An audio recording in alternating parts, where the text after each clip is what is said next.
ഭരണവിരുദ്ധ തരംഗമോ U D F അനുകൂല തരംഗമോ പ്രകടമായി കാണാത്ത 2026 നിയമസഭാ തെരഞ്ഞെടുപ്പിന്റെ ഫലം 2011 ആവർത്തനമാകുമോ? 2011 എൽ ഡി എഫും യു ഡി എഫും തമ്മിൽ ഇഞ്ചോടിഞ്ച് പോരാട്ടത്തിൽ എൽ ഡി എഫിന്റെ 68 സീറ്റിനെതിരെ 72 സീറ്റുമായി യു ഡി എഫ് ഭരണം നേടി ഉമ്മൻചാണ്ടി മുഖ്യമന്ത്രിയായി. അന്നത്തെ ഇരുമുന്നണി രാഷ്ട്രീയം ഇപ്പോൾ ബി ജെ പി നേതൃത്വം നൽകുന്ന എൻ ഡി എ മുന്നണിയുടെ ശക്തമായ സാന്നിധ്യത്തിൽ ത്രികോണ മത്സരത്തിന് വഴിയൊരുക്കിയതോടെ ഓരോ സീറ്റും മുന്നണികൾക്ക് നിലനിൽപ്പിന്റെ പ്രശ്നമായി. ബി ജെ പിക്കാകട്ടെ എം എൽ എമാരെ സൃഷ്ടിക്കാനും വോട്ടുനില ഉയർത്താനും കഴിഞ്ഞില്ലെങ്കിൽ ഭാവിയില്ലെന്ന ബോധ്യവുമുണ്ട്. മുൻ തെരഞ്ഞെടുപ്പുകളിൽ ബി ജെ പിയെ ഒഴിവാക്കാൻ കോൺഗ്രസ് സി പി എമ്മിനും തിരിച്ചും വോട്ട് മറിച്ച ഒട്ടേറെ ഡീലുകൾ നടന്നിട്ടുണ്ട്. അതുപോലെ സി പി എമ്മിനെ ഒഴിവാക്കാൻ ബി ജെ പി കോൺഗ്രസിനും വോട്ട് മറിച്ചിട്ടുണ്ട്.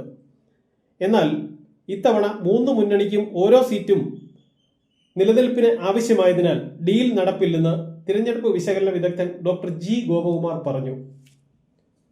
മുന്നണിയുടെ പ്രവർത്തകർ വീട് കയറി പ്രചാരണം നടത്തുന്ന പരമ്പരാഗത രീതി കുറയുകയും പകരം സോഷ്യൽ മീഡിയ പ്രചാരണവും റോഡ് ഷോയും കൂടുകയും ചെയ്തത് 2026 പ്രത്യേകതയാണ്.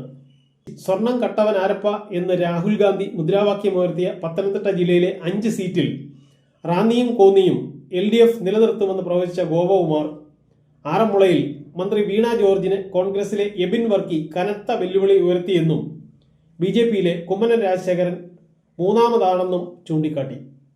തിരുവല്ല, പാല, പൂഞ്ഞാർ, കാഞ്ഞിരപ്പള്ളി എന്നീ ക്രിസ്ത്യൻ ഭൂരിപക്ഷ മേഖലകളിൽ ബി ജെ പി വോട്ടുനില ഉയർത്തും. പാലായിൽ ഷോൺ ജോർജിന്റെ വോട്ട് പിടുത്തം ജോസ് കെ മാണിയെ ജയിപ്പിക്കും. കേന്ദ്രമന്ത്രി ജോർജ് കുര്യൻ മത്സരിക്കുന്ന കാഞ്ഞിരപ്പള്ളിയിൽ എൽ ഡി എഫിലെ എൻ ജയരാജ് വീണ്ടും നിയമസഭയിലെത്തും. മഞ്ചേശ്വരത്തെ എസ് ഡി പി ഐ പ്രവർത്തകർ എൽ ഡി എഫിന് വോട്ട് ചെയ്താൽ ബി ജെ പിയിലെ കെ സുരേന്ദ്രന്റെ ഭൂരിപക്ഷം കൂടും. ശക്തനായ കോൺഗ്രസ് സ്ഥാനാർത്ഥി ഇല്ലാത്ത പാലക്കാട്ട് ബി ജെ പിയിലെ ശോഭാ സുരേന്ദ്രൻ വിജയം ഉറപ്പിക്കുന്നു. തൃശൂരിൽ ബി ജെ പിയിലെ പത്മജയ്ക്ക് ജയസാധ്യത കാണുമ്പോഴും 13 സീറ്റുള്ള തൃശൂർ ജില്ലയിൽ എൽ ഡി എഫ് മേൽക്കൈ തുടരും. കോഴിക്കോട് ബേപ്പൂരിൽ മന്ത്രി റിയാസ് ജയിക്കും. അൻവർ ശക്തനായ എതിരാളിയല്ല. കൊല്ലം ജില്ലയിലെ പത്തനാപുരം മണ്ഡലം കോൺഗ്രസിലെ ജ്യോതികുമാർ ചാമക്കാലയ്ക്ക് അനുകൂലമാണ്. NSS കൈവിട്ടതാണ് മന്ത്രി ഗണേഷ് കുമാറിന് സ്വന്തം തട്ടകത്തിലെ തിരിച്ചടിക്ക് കാരണം. തിരുവനന്തപുരം വട്ടിയൂർക്കാവിലെ C P M M L A പ്രശാന്തിന്റെ മുന്നേറ്റം തടയാൻ എതിരാളികൾക്ക് ആയിട്ടില്ല. 14 ജില്ലകളിലെ പോരാട്ടം വിശകലനം ചെയ്ത ഗോപകുമാറിന്റെ പ്രവചനം അനുസരിച്ച് നേരിയ ഭൂരിപക്ഷത്തിൽ യു ഡി എഫ് അധികാരത്തിലെത്തും. 2016, 2021 ഈ 10 വർഷത്തിനിടെ 2 നിയമസഭാ തെരഞ്ഞെടുപ്പിനെ അപേക്ഷിച്ച് എന്തെങ്കിലും ഒരു പ്രകടമായ വ്യത്യാസം ഈ തെരഞ്ഞെടുപ്പിലുണ്ടോ?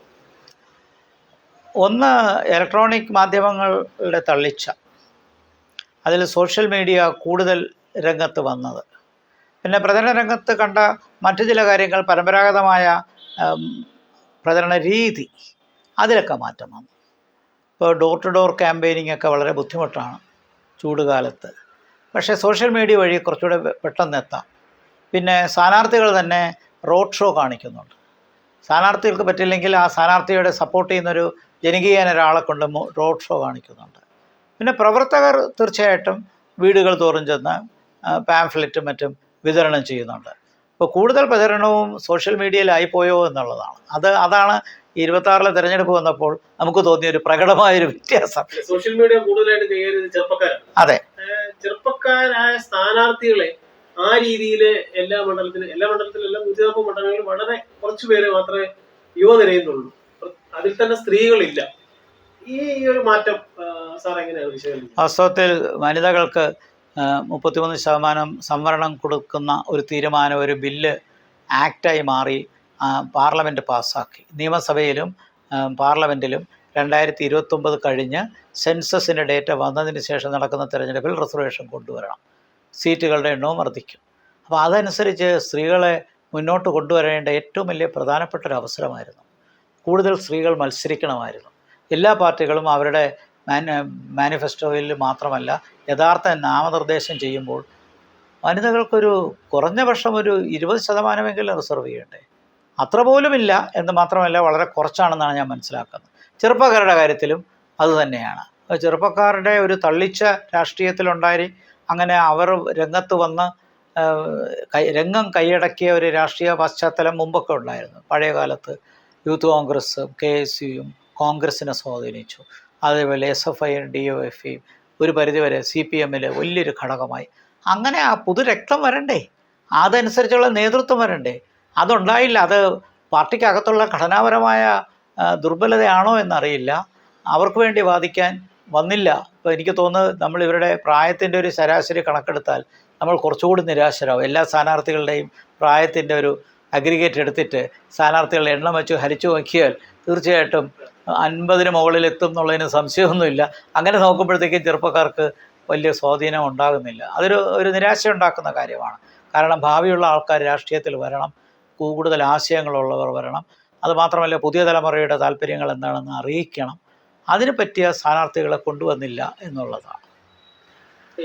ഈ ഗോപാൽ സാറുമായിട്ടുള്ള ഇന്റർവ്യൂവിൽ പ്രധാനമായിട്ടും ജനങ്ങളെ പ്രേക്ഷകർ അറിയാൻ ആഗ്രഹിക്കുന്നത് അതിന്റെ പ്രവചന സ്വഭാവമാണ്. കാരണം സാറ് ഇലക്ഷൻ സർവേ ആയിട്ട് ബന്ധപ്പെട്ട് 35 വർഷത്തെ അനുഭവം ഉള്ളതുകൊണ്ടാണ്.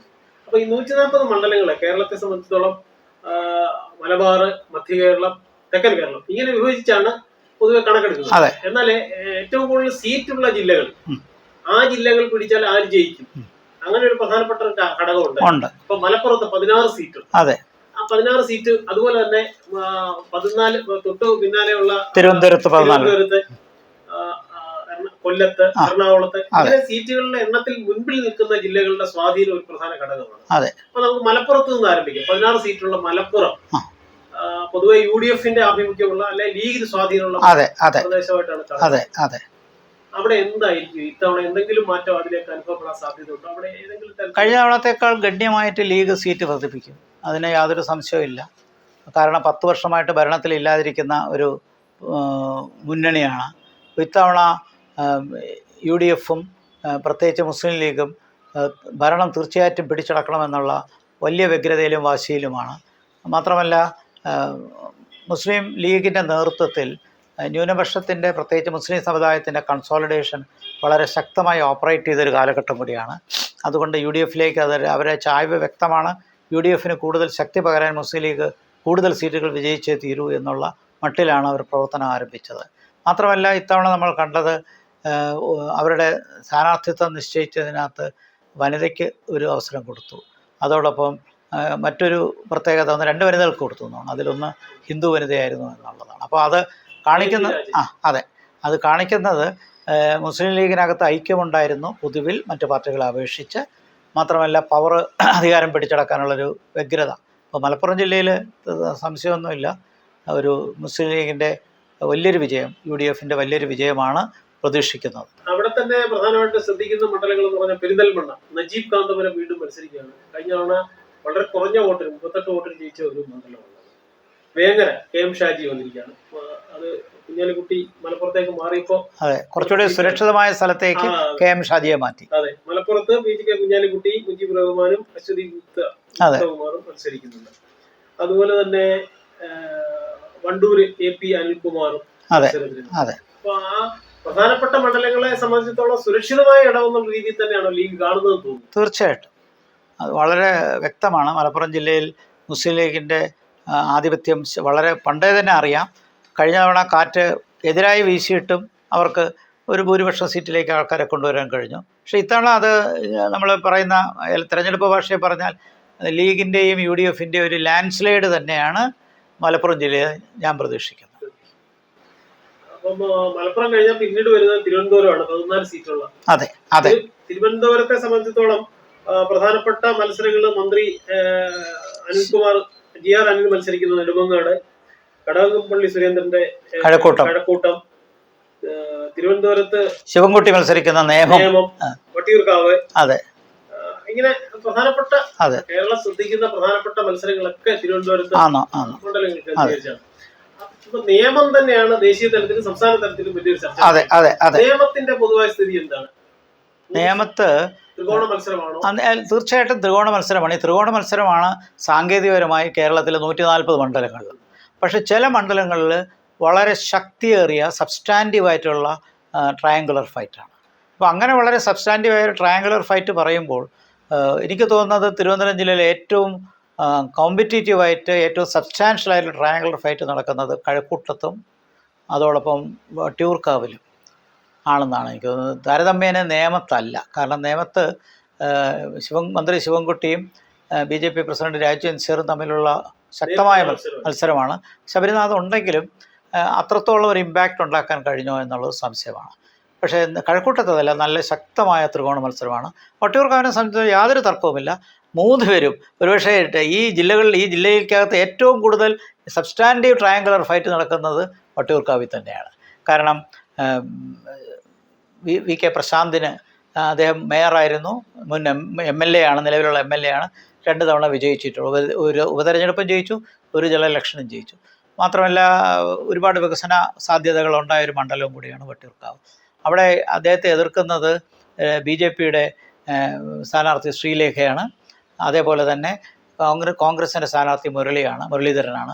അപ്പോൾ 3 പേരും പ്രധാനപ്പെട്ട ആൾക്കാരാണ്. അപ്പോൾ യഥാർത്ഥ ട്രയാങ്കുലർ ആ അർത്ഥത്തിൽ നോക്കുമ്പോൾ നേതാക്കന്മാരുടെ ശക്തി കൊണ്ടും കൂടി പരിഗണിക്കുമ്പോൾ തീർച്ചയായിട്ടും വട്ടിയൂർക്കാവും കഴക്കൂട്ടവും. ഞാൻ നിയമം ആ നിലയ്ക്ക് കൂട്ടുന്നില്ല. നേമത്ത് കുറച്ചുകൂടി ഒരു സ്ട്രെയിറ്റ് ഫൈറ്റ് BJPയും CPM തമ്മിലുണ്ട്. കഴക്കൂട്ടത്ത് ശരത്ചന്ദ്ര പ്രസാദ്, കോൺഗ്രസിന്റെ ശരത്ചന്ദ്ര പ്രസാദ് അത്രമാത്രം സ്വാധീനത്തിൽ മത്സരരംഗത്തും എങ്ങനെയാണ്? അല്ല, അദ്ദേഹം ആത്മവിശ്വാസം പ്രകടിപ്പിച്ചിട്ടുണ്ട്. ഇന്ന് രാവിലെയും അതുമായി ബന്ധപ്പെട്ട ചർച്ച നമ്മൾ കണ്ടതാണ്. പക്ഷേ എനിക്ക് തോന്നുന്നത് അതൊരു ബൈപോളാർ കണ്ടസ്റ്റിലേക്ക് പോയോ എന്നുള്ളതാണ്. ശരത്ചന്ദ്ര പ്രസാദ് ഒരു മുതിർന്ന കോൺഗ്രസ് നേതാവാണ്. പക്ഷേ കഴക്കൂട്ടം മണ്ഡലത്തിൽ കുറച്ചു കാലമായിട്ട്, ഇപ്പോൾ ഒരുപക്ഷെ SS ലാലായിരുന്നു സ്ഥാനാർത്ഥിയെങ്കിൽ ചിലപ്പോൾ നമുക്ക് ഇത്ര ലാഘവത്തോടു കൂടി പറയാൻ പറ്റില്ല. കാരണം SS ലാൽ മുമ്പ് മത്സരിച്ചിട്ടുണ്ട്, അദ്ദേഹം ആ മണ്ഡലത്തിലെ ആളാണ്. ശരത്ചന്ദ്ര പ്രസാദ് ആ മണ്ഡലത്തിലെ ആളാണ്. അതിനേക്കാളേറെ ഈ ജനകീയത ലാലിന് കുറച്ചുകൂടി കൂടുതലാണ്. അപ്പോൾ ആ നിലയ്ക്ക് ലാൽ രംഗത്തില്ലാതെ വന്നപ്പോൾ ഒരു ചെറിയ നിരാശ ചില മേഖലകളിലൊക്കെ ഉണ്ടായി. ഇപ്പോൾ പൊളിറ്റിക്സ് കുറച്ചുകൂടി ടഫായിട്ട് വരികയും ബാക്കി ചില അണ്ടർ കറൻസിനെ കുറിച്ചുമൊക്കെ പല ആൾക്കാർ ചർച്ച ചെയ്യുന്നുണ്ട് കഴക്കൂട്ടം മണ്ഡലത്തിനകത്ത്. ആ അടിയൊഴുക്കുകൾ ഈ പ്രധാനപ്പെട്ട 2 സ്ഥാനാർത്ഥികളുടെ വിജയപരാജയം നിശ്ചയിക്കുന്നത് കൊണ്ടാണ് 3ാമത്തെ സ്ഥാനാർത്ഥി കുറച്ച് പുറകിലോട്ട് പോയത്. തിരുവനന്തപുരം പോലെ 14 സീറ്റുള്ളതാണ് എറണാകുളം. അതെ, എറണാകുളത്തെ സംബന്ധിച്ച് UDFന്റെ ഒരു വൻ കോട്ടയാണ്. കഴിഞ്ഞ തവണയും ഭൂരിപക്ഷ സീറ്റ് എറണാകുളത്ത് കിട്ടിയതാണ് UDFന്. വലിയ നഷ്ടം ആയിരുന്ന ഒരു തിരഞ്ഞെടുപ്പാണ് UDFന് കഴിഞ്ഞ തവണ. കാരണം 41 പേരല്ലേ ജയിച്ചുള്ളൂ. പക്ഷേ ആ എറണാകുളം ജില്ല അപ്പോഴും UDFന്റെ കൂടെ നിന്നു. ഇപ്പോഴും അത് തന്നെയാണ്. ഇപ്പോഴും കാറ്റ് UDFന് അനുകൂലമാണ് എറണാകുളം ജില്ലയിൽ. തിരുവനന്തപുരം ജില്ലയിൽ ഇടതുപക്ഷത്തിനാണ് ആഭിമുഖ്യം കൂടുതലുള്ളത്.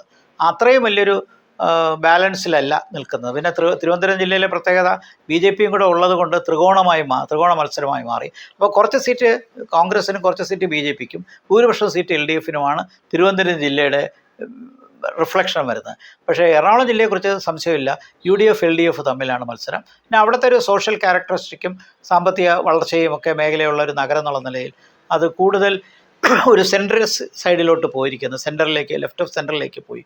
അതുകൊണ്ട് തന്നെ UDFന് നല്ല വേരോട്ടമുള്ളൊരു ജില്ലയാണ് എറണാകുളം. ഭൂരിപക്ഷം സീറ്റും UDFന് കിട്ടുമെന്നാണ് കണക്കാക്കപ്പെടുന്നത്.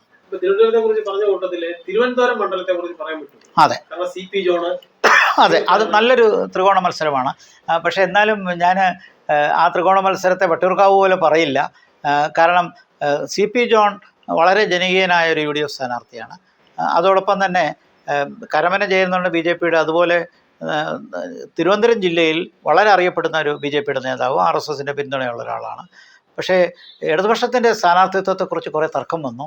അപ്പോൾ ആന്റണി രാജുവിന് നിൽക്കാൻ പറ്റാത്തൊരു സാഹചര്യം വന്നു. പക്ഷേ അദ്ദേഹത്തിൻ്റെ നിർബന്ധം കാരണം കൊണ്ടായിരിക്കാം CPMൻ്റേതായ ഒരു ഇൻഡിപെൻഡൻറ്റ് കാൻഡിഡേറ്റ്, ഡയറക്റ്റ് കാൻഡിഡേറ്റ് വന്നില്ല. പകരം ഒരു സ്വതന്ത്രൻ്റെ വേഷത്തിലാണ് നമുക്ക് മറ്റൊരു കരമന സുധീറിനെ കണ്ടത്. അദ്ദേഹം ആ മണ്ഡലത്തിൽ പ്രത്യേകിച്ച് വർക്കൊന്നും ചെയ്തിട്ടില്ല, പക്ഷേ ഇടതുപക്ഷ അനുഭാവിയാണെന്ന് വളരെ വ്യക്തമായിട്ട് അറിയാം. പക്ഷെ അവിടെയും എനിക്ക് തോന്നുന്നത് LDF 3ാം സ്ഥാനത്ത് പോകാനാണ് സാധ്യത. UDFും BJPയും തമ്മിലാണ് മത്സരം. അപ്പോൾ തിരുവനന്തപുരം ജില്ലയിൽ ത്രികോണ മത്സരമുണ്ട്.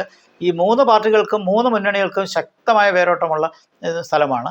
പക്ഷേ എനിക്ക് തോന്നുന്നത് തിരുവനന്തപുരം സെൻട്രൽ UDFന് അനുകൂലമായൊരു സാഹചര്യമാണ്. CP ജോണിന് അനുകൂലമാണ്. മാത്രമല്ല അദ്ദേഹത്തെക്കുറിച്ച് പൊതുവിൽ ജനങ്ങളിടയിൽ വലിയ മതിപ്പുണ്ട്. നല്ല വായിക്കുന്ന ആളാണ്, പ്രാസംഗികനാണ്, നല്ല ഹോംവർക്ക് ചെയ്യുന്ന ആളാണ്. എത്രയോ കാലമായിട്ട് UDFൽ ഉറച്ച് നിൽക്കുന്ന ഒരാളാണ്. അപ്പോൾ നേരത്തെ കഴിഞ്ഞ ഉമ്മൻചാണ്ടി ഗവൺമെൻറ്റിൽ അദ്ദേഹം പ്ലാനിംഗ് ബോർഡിൽ അംഗമായിരുന്നു. അപ്പോൾ ഒരുപാട് സംഭാവനകൾ ചെയ്യാൻ കഴിവുള്ള ഒരാളാണ്. ആ നിലയ്ക്ക് CP ജോണിന് അനുകൂലമായ ചില സാഹചര്യങ്ങൾ തിരുവനന്തപുരം സെൻട്രലിലുണ്ട്. അടുത്ത നമുക്ക് 13 സീറ്റുള്ള കോഴിക്കോട് ജില്ല. അതെ, കോഴിക്കോട്ട് പ്രധാനപ്പെട്ട മത്സരം പേരാമ്പ്രയിലെ TP രാമകൃഷ്ണൻ, അതെ, LDF കൺവീനർ ഫാത്തിമ തഹ്ലിയ അതെ. UDF-ലെ അതെ. ലീഗിന്റെ സ്ഥാനാർത്ഥി. അതെ, അവിടെ ഒരു വിവാദവും ഉണ്ടായി. അവിടെ വിവാദങ്ങളുണ്ടായി. മാത്രമല്ല ഒരു വനിത അതെ സ്ഥാനാർത്ഥിയായി വന്ന് മുസ്ലിം ലീഗിൽ നിന്ന്, മുസ്ലിം കമ്മ്യൂണിറ്റിയിൽ നിന്ന്. അതെ, ഇടതുപക്ഷത്തിന്റെ കോട്ടയിൽ വലിയ ചലനം അനുഭവപ്പെടുന്നു. അതെ അതെ, അതൊരു സമർത്ഥമായ മൂവാണ് മുസ്ലിം ലീഗ് നടത്തിയത്. മുസ്ലിം ലീഗിൻ്റെ സ്ഥാനാർത്ഥി വന്നു എന്ന് മാത്രമല്ല, ഒരു വനിതയെ തന്നെ കൊണ്ടു നിർത്തി. അപ്പോൾ തീർച്ചയായിട്ടും എന്തെങ്കിലും സ്വിങ് അവിടെ പ്രതീക്ഷിക്കുന്നുണ്ടാവും, അതല്ലെങ്കിൽ അത് നിർത്തത്തില്ല. അപ്പോൾ ടി പി രാമകൃഷ്ണൻ നന്നായിട്ട് മാനേജ് ചെയ്തൊരു കോൺസ്റ്റിറ്റ്യുവൻസിയാണ്, ഇടതുപക്ഷത്തിൻ്റെ ഒരു കേന്ദ്രമാണ്, ശക്തമായ കേന്ദ്രമാണ്. പഴയ കാലത്ത് പിണറായി വിജയൻ വരെ ജയിച്ചിട്ടുള്ള മണ്ഡലമാണ് പഴയ കാലത്ത്. അപ്പോൾ അതുകൊണ്ട് CPM വളരെ പ്രതീക്ഷയുള്ളൊരു മണ്ഡലമാണ്. പക്ഷേ ഒരു വലിയൊരു തരംഗമുണ്ടാകാമെങ്കിൽ സാഹചര്യങ്ങൾ ഒരുപക്ഷെ മാറിക്കൂടാതെയില്ല എന്നാണ് നമുക്ക് ഈ സാഹചര്യത്തിൽ പറയാൻ പറ്റുന്നത്. വിവാദം വന്നതും ഒരുപക്ഷെ ആ മണ്ഡലത്തിലെ പ്രത്യേകതകൾ ജനങ്ങൾക്ക് ശ്രദ്ധിക്കാൻ കഴിഞ്ഞിട്ടുണ്ടാകണം. ആ വിവാദം UDF-ന് അനുകൂലമായി മാറുമോ എന്നുള്ളതും നമ്മൾ നോക്കേണ്ട കാര്യമാണ്. അതുപോലെ തന്നെ ബേപ്പൂർ മുഹമ്മദ് റിയാസും അൻവറും കൂടെ. അതായത് പിന്നെ ബേപ്പൂരിൻ്റെ വികസനത്തിൽ ഇടതുപക്ഷ സ്ഥാനാർത്ഥിയുടെ വലിയ സംഭാവനയുണ്ട്. അദ്ദേഹം വളരെ ജനകീയനാണ്. അതേസമയം അൻവർ അവിടെ എങ്ങനെ സെലക്ട് ചെയ്തു എന്നുള്ളൊരു നമുക്കൊരു അത്ഭുതമാണ്. കാരണം അൻവർ നേരത്തെ നിലമ്പൂറായിരുന്നല്ലോ, പിന്നെ കഴിഞ്ഞ തെരഞ്ഞെടുപ്പിൽ നിന്ന് അദ്ദേഹത്തിന് നിലപാടും അറിയാം. പക്ഷേ അദ്ദേഹം ബേപ്പൂർ തന്നെ വേണമെന്ന് വാശി വെച്ച് വാങ്ങി. അതെന്താണെന്ന് മനസ്സിലാകുന്നില്ല. കാരണം ബേപ്പൂർ ഇപ്പോഴത്തെ സാഹചര്യത്തിൽ ഇടതുപക്ഷ സ്ഥാനാർത്ഥിയുടെ വിജയത്തിന് നല്ല സാധ്യതയുള്ള മണ്ഡലമാണ്. മാത്രമല്ല മന്ത്രി എന്നുള്ള നിലയിൽ ഒരുവിധം നല്ല പേര് അദ്ദേഹത്തിന് ടൂറിസം വകുപ്പിൽ, അദ്ദേഹം അതോടൊപ്പം PWD അങ്ങനെയുള്ള മേഖലകളിൽ നിർണായകമായ സംഭാവന ചെയ്ത ഒരാളാണ്. അപ്പോൾ അതുകൊണ്ട് അത്തരം ഒരു കോട്ടയിൽ വന്ന് റിയാസിനുമായി ഏറ്റുമുട്ടാനായിട്ട് ഒരു ആ നിലയ്ക്ക് അൻവർ കാണിച്ചൊരു സർപ്രൈസാണ്. അൻവറിന് ഒരു പക്ഷേ ഒരു സുരക്ഷിത മണ്ഡലത്തിലേക്ക് മാറാമായിരുന്നില്ലേ എന്നും തോന്നുന്നു. പക്ഷെ അദ്ദേഹം ആവശ്യപ്പെട്ടിട്ടാണ് ബേപ്പൂർ കൊടുത്തതെന്നാണ് പറയുന്നത്. അപ്പോൾ അതുകൊണ്ട് ഈ തെരഞ്ഞെടുപ്പിൽ ബേപ്പൂരിൻ്റെ റിസൾട്ട് എന്താണെന്ന് എല്ലാവരും കാത്തിരുന്ന് നോക്കുകയാണ്. അപ്പോൾ കോഴിക്കോട്ടെ 13 മണ്ഡലങ്ങളിലെ പൊതുവായ സ്ഥിതി നോക്കുമ്പോൾ സാർ ആർക്ക് അനുകൂലമായിട്ടാണ് കണക്കാക്കാൻ പറ്റുന്നത്? കഴിഞ്ഞ തവണത്തെ തെരഞ്ഞെടുപ്പാണ് നമ്മൾ നോക്കുകയാണെങ്കിൽ ഇടതുപക്ഷത്തിനാണ്. പക്ഷേ അങ്ങനെയല്ല ഇപ്പോഴത്തെ സാഹചര്യം. പ്രത്യേകിച്ച് കോഴിക്കോട് ആയതുകൊണ്ട് മുസ്ലിം ലീഗിൻ്റെ ശക്തി ഉള്ളതുകൊണ്ടും ഭരണവിരുദ്ധ വികാരം പ്രകടമായിട്ടുള്ളത് കൊണ്ടും ആ കഴിഞ്ഞ തവണത്തെ കണക്ക് മാറുമെന്നാണ് എനിക്ക് തോന്നുന്നത്. ഒരു നേരിയമായ ഭൂരിപക്ഷം ഇടതുപക്ഷത്തിന് UDF-ന് അനുകൂലമായിട്ട് വരാനുള്ള സാധ്യത ഞാൻ കോഴിക്കോട് കാണുന്നുള്ളൂ. വലിയൊരു സ്വിങ് അല്ല, പക്ഷേ എന്നാലും ഒരു നേരിയ വ്യത്യാസം വരും. അത് സൗത്തിലും, കോഴിക്കോട് സൗത്തിലും നോർത്തിലും ഒക്കെ തന്നെ അത് കാണാവുന്നതാണ്. എന്നാൽ ഇടതുപക്ഷത്തിൻ്റെ ചില കോട്ടകൾക്ക് വലിയ മാറ്റവും ഉണ്ടാവില്ല. അതുപോലെ തന്നെ 13 സീറ്റുള്ളതാണ് തൃശ്ശൂർ ജില്ല. അതെ, അവിടെയാണ് പ്രധാനപ്പെട്ട മത്സരങ്ങൾ നടക്കുന്നത്. അതെ, ത്രികോണ മത്സരം നടക്കുന്ന തൃശ്ശൂർ, നാട്ടിക ഇതിനകത്തല്ലേ വരുന്നത്, അവിടെയാണ്. പിന്നെ അതെ, മണലൂറുണ്ട്, പുതുക്കാടുണ്ട്. ആ നിലയ്ക്ക് നോക്കുമ്പോൾ ത്രികോണ മത്സരം നടക്കുന്ന കുറേ മണ്ഡലങ്ങളുണ്ട്. അപ്പോൾ അത് അവിടെ BJP ശക്തിയുള്ള തൃശ്ശൂർ, മണലൂർ, നാട്ടിക അങ്ങനെ തുടങ്ങിയുള്ള മണ്ഡലങ്ങളിൽ ത്രികോണ മത്സരം വരുന്നത് കൊണ്ടും കോൺഗ്രസ്സിന് വലിയൊരു വെല്ലുവിളിയുള്ളൊരു ജില്ലയാണ് തൃശ്ശൂരിൽ DCCക്ക് അകത്തുള്ള അനൈക്യം കോൺഗ്രസ്സിനെ കാര്യമായിട്ട് ബാധിച്ചിട്ടുണ്ട്. വാസ്തവത്തിൽ തൃശ്ശൂർ ജില്ല കോൺഗ്രസ് വലിയ വിജയം നേടേണ്ട ഒരു ജില്ലയാണ് അതിൻ്റെ ഇപ്പോഴത്തെ രാഷ്ട്രീയ സാഹചര്യം നോക്കിയാൽ. പക്ഷേ അകത്തുള്ള സംഘടനാ ശിഥിലം മൂലം അവിടുത്തെ ചായ്വ് ഇടതുപക്ഷത്തോടാണെന്നാണ് ഞാൻ പൊതുവേ മനസ്സിലാക്കിയിരിക്കുന്നത്. ഇടതുപക്ഷത്തിന് ഭൂരിപക്ഷം കിട്ടാൻ സാധ്യതയുള്ളൊരു ജില്ലയാണ് തൃശ്ശൂർ എന്നുള്ളതാണ്. വാസ്തവത്തിൽ കോൺഗ്രസ് നല്ല രീതിയിൽ വർക്ക് ചെയ്ത് കൊണ്ടുവന്ന് മാറ്റിയിരുന്നെങ്കിൽ അത് UDF-ന് അനുകൂലമാക്കാമായിരുന്നു. കഴിഞ്ഞ ലോക്സഭാ സീറ്റിൽ BJP ജയിച്ചതും ഈ സമയത്ത് നമ്മൾ പ്രത്യേകം ശ്രദ്ധിക്കേണ്ടതാണ്. അപ്പോൾ തൃശ്ശൂരിലെ ആഭിമുഖ്യം LDF-നാണെന്ന് പറഞ്ഞാൽ അതിന് വലിയ തെറ്റുണ്ടാവില്ല. പക്ഷേ ക്രൈസ്തവ സ്വാധീനമുള്ള ചില മണ്ഡലങ്ങളുണ്ട്, അവിടെയൊക്കെ തീർച്ചയായിട്ടും UDF-നും നിർണായകമായ നേട്ടങ്ങൾ ഉണ്ടാക്കാൻ കഴിയും. 13 എനിക്ക് തോന്നുന്നത് ഒരു പക്ഷേ ഒരു സീറ്റോ വല്ലതും NDAക്ക് കിട്ടുമെന്ന് എനിക്ക് അറിഞ്ഞുകൂടാ. അങ്ങനെ വന്നാൽ തന്നെ ബാക്കിയുള്ള 12-നകത്ത് 7-5 എന്നുള്ള നിലയിൽ അല്ലെങ്കിൽ 8-4 എന്നുള്ള നിലയിലേക്ക് പോകാൻ, 8 LDF-നും 4 UDF-നും. അത് തൃശ്ശൂരിൽ UDF-ന് കാര്യമായ തർക്കങ്ങളും മറ്റ് പ്രശ്നങ്ങളും സംഘടനാ പ്രശ്നങ്ങളും ഉള്ളതുകൊണ്ട് അത് UDF-ന് വലിയ തിരിച്ചടി ഉണ്ടാക്കിയൊരു മേഖലയാണ്. ഇനി വലിയൊരു തരംഗം വന്നാൽ നമുക്കത് പ്രഡിക്റ്റ് ചെയ്യാൻ പറ്റത്തില്ല. തരംഗത്തിനകത്ത് ഈ കണക്കുകളൊക്കെ തെറ്റും. തൃശ്ശൂർ കഴിഞ്ഞാൽ പിന്നെ പാലക്കാടാണ്. പാലക്കാട് 12 സീറ്റുകളിൽ പ്രധാനപ്പെട്ട മത്സരം ഒന്ന് പാലക്കാട് തന്നെയാണ്. അതെ, അത് പാലക്കാട് വളരെ ശക്തമായ മത്സരമാണ്. കോൺഗ്രസ്സിന് നല്ല വേരോട്ടമുള്ളൊരു നിയോജകമണ്ഡലമാണ് പാലക്കാട് നഗരം എന്ന് പറയുന്നത്. അവിടെ ഇടതുപക്ഷം താരതമ്യേന ദുർബലമാണ്. BJPക്ക് ശക്തമായ സംഘടനാ കഴിവും ജനകീയതയുമുള്ളൊരു മണ്ഡലമാണ്. പാലക്കാട് മുനിസിപ്പാലിറ്റി ഭരിക്കുന്നതും BJP ആണ്. മാത്രമല്ല ഇത്തവണ കണ്ടൊരു പ്രത്യേകത, രാഹുൽ മാങ്കൂട്ടത്തിൽ കുറച്ച് നാൾക്ക് മുമ്പ് ഉപതെരഞ്ഞെടുപ്പിൽ വൻ വിജയം നേടി ഒരു നേട്ടമുണ്ടാക്കിയൊരു സ്ഥലത്ത് അദ്ദേഹം ആരോപണ വിധേയനായി രാജിവെക്കുകയല്ല, പാർട്ടിയിൽ നിന്ന് തന്നെ അദ്ദേഹത്തെ പുറത്താക്കി. അങ്ങനെ ഡിസ്മിസ് ചെയ്തൊരു സ്ഥാനത്ത് പിഷാരടിയെ കൊണ്ടുവന്നു എന്നുള്ളത്. മറ്റൊരു സ്ഥലത്ത് നിന്ന്, ഇല്ലെങ്കിൽ അദ്ദേഹത്തിൻ്റെ പ്രവർത്തന മേഖല പാലക്കാടായിരുന്നില്ല, അദ്ദേഹത്തിൻ്റെ ജനകീയത ചലച്ചിത്രങ്ങൾ വഴിയും മറ്റ് കലാപരമായ രംഗത്തുമാണ്. അതുകൊണ്ട് പിഷാരടിക്ക് ആ നിലയ്ക്കൊരു അക്സെപ്റ്റൻസ് ഉണ്ടെന്നാണ് പറയുന്നത്. മാത്രമല്ല നഗരത്തിലുള്ള അമ്പലവാസികളും എന്നൊക്കെ പറയാറുണ്ട്, മറ്റ് ആൾക്കാർക്കുമൊക്കെ, കൽപ്പാത്തിയിലുള്ള ആൾക്കാർക്കുമൊക്കെ പിഷാരടി ഒരു പ്രത്യേക സ്നേഹം കാണും എന്നുള്ളൊരു ചർച്ച വരുന്നുണ്ട്. പക്ഷേ ഇതേപോലെ ശ്രീധരൻ മത്സരിച്ചപ്പോഴും ഈ മേഖലയിലെ ആൾക്കാർ ശ്രീധരനെ വോട്ട് ചെയ്തിട്ടുണ്ടെന്നുള്ള സത്യമാണ്. കാരണം ഷാഫി ജയിച്ച ചെറിയൊരു ഭൂരിപക്ഷത്തിൽ. അതുകൊണ്ട് പിഷാരടിക്ക് അനുകൂലമായ ചില ഘടകങ്ങളുണ്ട്. പക്ഷേ പ്രശ്നം എന്ന് പറയുന്നത് അവിടെ കോൺഗ്രസ്സിന് ശക്തനായ ഒരു സ്ഥാനാർത്ഥിയില്ല. ശോഭാ സുരേന്ദ്രൻ BJPക്ക് നൽകാവുന്ന ഏറ്റവും വലിയ ശക്തനായ ഒരു സ്ഥാനാർത്ഥിയാണ്. അത് മാത്രമല്ല അവരുടെ പ്രസംഗങ്ങൾ, പിന്നെ അവർ മത്സരിച്ച ചരിത്രം നോക്കുമ്പോൾ എവിടെയെല്ലാം മത്സരിച്ച സീറ്റുകൾ വോട്ടുകൾ കൂട്ടിയേ. അതുകൊണ്ട് ശോഭാ സുരേന്ദ്രൻ ജയിച്ചാൽ ഞാൻ അത്ഭുതപ്പെടില്ല. പാലക്കാട് അസംബ്ലി സീറ്റ് NDAക്ക് അനുകൂലമായി വന്നുകൂടാതെയില്ല എന്നുള്ളതാണ്. ബാക്കി മേഖലകളിലൊക്കെ ഒരുപക്ഷെ ഇടതുപക്ഷത്തിന് നല്ല സ്വാധീനമുള്ള മേഖലയുണ്ട്, മലമ്പുഴയുണ്ട്. അവിടെ തന്നെ സാറേ ശ്രദ്ധിക്കേണ്ട ഒരു മത്സരം എന്ന് പറഞ്ഞാൽ ഒറ്റപ്പാലത്ത് CPMലെ K പ്രേംകുമാർ, അതെ, ശശി, UDF സ്വതന്ത്രനായിട്ട് CPMലെ പഴയ നേതാവ് അതെ, ശശി, അതെ, മേജർ രവി, അതെ, അത് വളരെ ശ്രദ്ധിക്കേണ്ട മത്സരമാണ്. കാരണം മേജർ രവിക്ക് നല്ലൊരു ജനകീയത ചലച്ചിത്ര രംഗത്തൂടെയുണ്ട്. പിന്നെ അതേപോലെ LDFിൻ്റെ സ്ഥാനാർത്ഥിയും ജനകീയനാണ്. ശശിയെക്കുറിച്ച് ആക്ഷേപങ്ങൾ ഒരുപാട് ഉണ്ടായിട്ടുണ്ട് LDFിലായിരുന്നപ്പോൾ. പക്ഷെ പൊടുന്നനെ അദ്ദേഹം സ്ഥാനാർത്ഥിയായപ്പോൾ അത് എത്രത്തോളം പൊതുസമൂഹത്തിൻ്റെ പിന്തുണ കിട്ടും എന്നുള്ളൊരു സംശയവും ബാക്കിയുണ്ട്.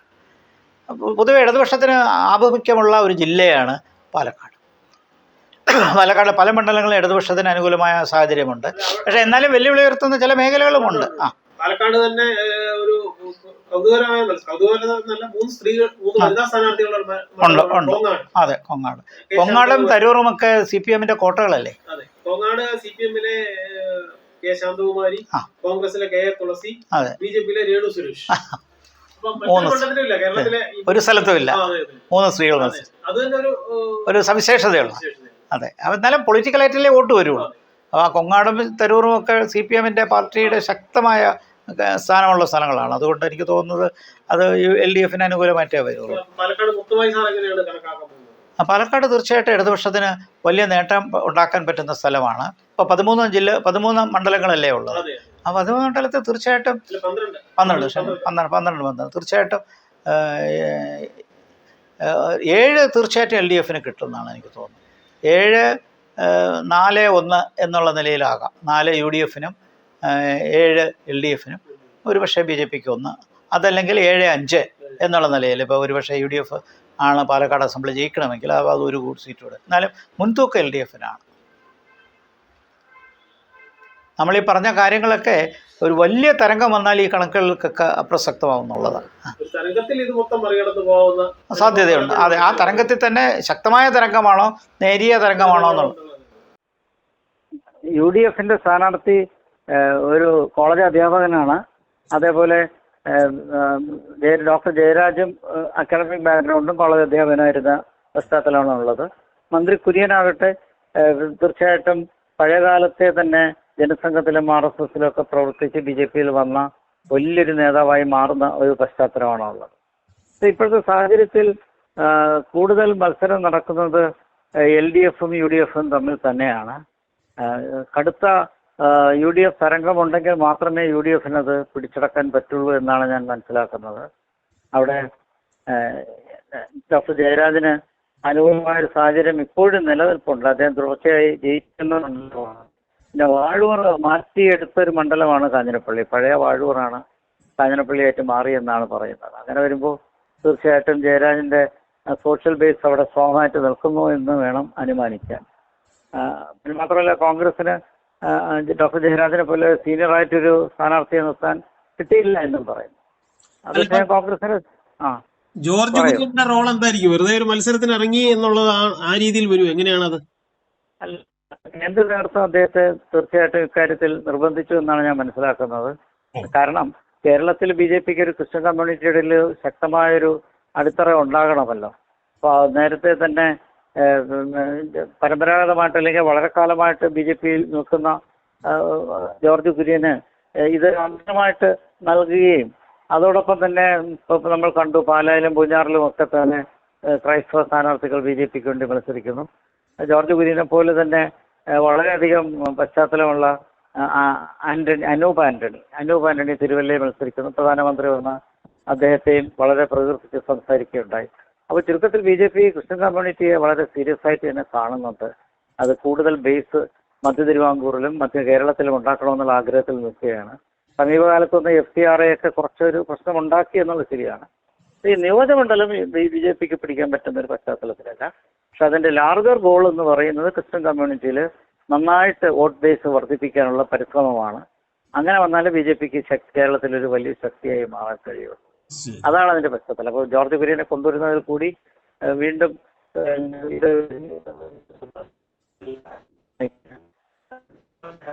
വിജയിച്ച താല്പര്യമുള്ളൊരു സംഘടനയാണ് BJP.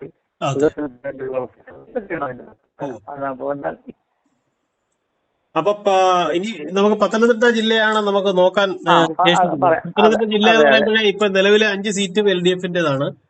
അവിടെ ഒരു പ്രധാനപ്പെട്ട കാര്യം എന്ന് പറഞ്ഞാല് പത്തനംതിട്ട കേന്ദ്രീകരിച്ച് ഈ സ്വർണം കട്ടവൻ ആരപ്പ എന്നൊരു മുദ്രാവാക്യം ഇപ്പൊ നിലവിലുണ്ട്. അത് രാഹുൽ ഗാന്ധി വന്ന് അത് കൂടുതലായിട്ട് ഉച്ചത്തിൽ ചോദിക്കുകയും ചെയ്തു. അതെ, വളരെ ശരിയാണ് പറഞ്ഞത്. മാത്രമല്ല കഴിഞ്ഞ 2-3 പൊതു തെരഞ്ഞെടുപ്പുകളിലായിട്ട് ശബരിമല ഒരു മുഖ്യ വിഷയമായ ജില്ല കൂടിയാണ്. അതെ. അപ്പൊ ഇതെങ്ങനെയാണ് അതില് ഈ മണ്ഡലങ്ങളിൽ പ്രതിഫലിക്കുക, എന്താണ് സാധ്യത? അതെ, ഈ 5 മണ്ഡലത്തിലും കഴിഞ്ഞ ഇടതുപക്ഷം വിജയിച്ചൊരു പശ്ചാത്തലമാണുള്ളത്. അന്ന് ഇടതുപക്ഷ തരംഗം തന്നെയായിരുന്നു. ഇപ്പോഴങ്ങനെ ഒരു തരംഗമില്ല എന്ന് നമുക്ക് വളരെ വ്യക്തമായിട്ട് അറിയാം. എന്തെങ്കിലും ചെറിയൊരു തരംഗം ഉണ്ടെങ്കിൽ UDFന് അനുകൂലമാണ്. അപ്പോൾ ഈ 5 എണ്ണത്തില് റാന്നിയും കോന്നിയും ഒഴികെ 3 UDFന് ജയിക്കാൻ പറ്റുന്ന മണ്ഡലങ്ങളാണ്, ആറന്മുള ഉൾപ്പെടെ. അപ്പൊ അതുകൊണ്ട് UDFന് അപ്പർ ഹാൻഡ് കിട്ടാനുള്ളൊരു സാധ്യത പത്തനംതിട്ടയിലുണ്ട്. ചിലപ്പോൾ 4 മണ്ഡലങ്ങളിൽ ഒരു 5-ൽ 4 വരെ UDF ജയിക്കുമെന്നാണ് കേൾക്കുന്നത്. അപ്പോൾ നല്ല വ്യത്യാസം വരുന്നുണ്ട്. ഈ ശബരിമലയുടെ കാര്യത്തിൽ താങ്കൾ പറഞ്ഞ വളരെ ശരിയാണ്. കാരണം ശബരിമല നിൽക്കുന്ന ജില്ലയാണ് പത്തനംതിട്ട ജില്ല. അത് 2018-19 കാലഘട്ടത്തിൽ UDF എങ്ങനെ പരിശ്രമിച്ചുവോ അതേപോലെ പരിശ്രമിക്കാൻ അവർക്ക് വീണ്ടും കിട്ടിയൊരു അവസരമാണ് ഈ തെരഞ്ഞെടുപ്പ്. പഞ്ചായത്ത് തെരഞ്ഞെടുപ്പിൽ അവർക്ക് നന്നായിട്ട് അതിന്റെ ബെനിഫിറ്റ് കിട്ടി. അവരെത്രത്തോളം വർക്ക് ചെയ്തു എന്നുള്ളതിനേക്കാളേറെ വലിയ രീതിയിൽ എല്ലാ സമുദായക്കാരുടെയും വികാരം ഈ ശബരിമലയിലെ കട്ടതിനെതിരായി വന്നു. അത് സ്വാഭാവികമായിട്ടും ദേവസ്വം ബോർഡിനെതിരാണ് എന്ന് പറയുമ്പോൾ ഭരിക്കുന്ന പാർട്ടിക്കോ മുന്നണിക്കോ എതിരാണ്. ഇടതുപക്ഷത്തിന് നല്ല തിരിച്ചടി പഞ്ചായത്ത് തെരഞ്ഞെടുപ്പ് കിട്ടിയതിൽ വേറെ ഒരു കാരണവുമില്ല. അത് തന്നെയാണ് കാര്യം. അത് പ്രത്യേകിച്ച് പത്തനംതിട്ട, കോട്ടയം ആ ജില്ലകളിലൊക്കെ വളരെ വ്യക്തമായിട്ട് മനസ്സിലാക്കാം. BJP ഇക്കാര്യത്തിൽ തുടക്കത്തിൽ ഒരല്പം ശങ്കിച്ചു നിന്നു. അതെന്തുകൊണ്ടാണെന്ന് നമുക്ക് പെട്ടെന്ന് മനസ്സിലാവുന്നില്ല. ഒരുപക്ഷെ വികസന മാതൃകയിൽ നിന്നുകൊണ്ട് വികസനത്തിലാണ് കൂടുതൽ ഊന്നൽ നോക്കുന്നത് എന്നുള്ളത് കാണിക്കാനും കൂടി ആയിരിക്കാം. പക്ഷേ രാഹുൽ ഗാന്ധി പറഞ്ഞതിന് ശേഷവും അതിന് കുറച്ച് മുമ്പും തന്നെ BJP അപകടം മനസ്സിലാക്കി സ്വർണം കട്ടതാരപ്പ എന്നുള്ള ആ ചോദ്യം തിരിച്ച് BJPയും ചോദിക്കാൻ തുടങ്ങുന്നു. അപ്പൊ 2 കൂട്ടരും BJPയും കോൺഗ്രസും ഒരുപോലെ ചോദിക്കുന്നു. പക്ഷെ ആദ്യം ചോദിച്ചത് കോൺഗ്രസ് ആണ്, കൂടുതൽ ശക്തമായി ചോദിച്ചത് കോൺഗ്രസ് ആണ്. BJP വികസന അജണ്ടയിലേക്ക് കൂടുതൽ പ്രാധാന്യം കൊടുത്തുകൊണ്ട് കുറച്ച് വൈകിയാണെങ്കിലും ഇപ്പോൾ പ്രധാനമന്ത്രിയുടെ പ്രസംഗത്തിൽ മാത്രമല്ല ബാക്കിയുള്ള BJPയുടെ ഇപ്പോൾ നടക്കുന്ന ഈ കുടുംബയോഗങ്ങളും പൊതുയോഗങ്ങളിലും പ്രസംഗങ്ങളിലും അഡ്വർടൈസ്മെന്റിലും എല്ലാത്തിലും ശബരിമലയുടെ കാര്യം BJP എടുത്തിട്ടുണ്ട്. എന്നാലും എനിക്ക് തോന്നുന്നു അതിൽ കൂടുതൽ ബെനിഫിറ്റ് UDFന് കിട്ടാനാണ് സാധ്യത.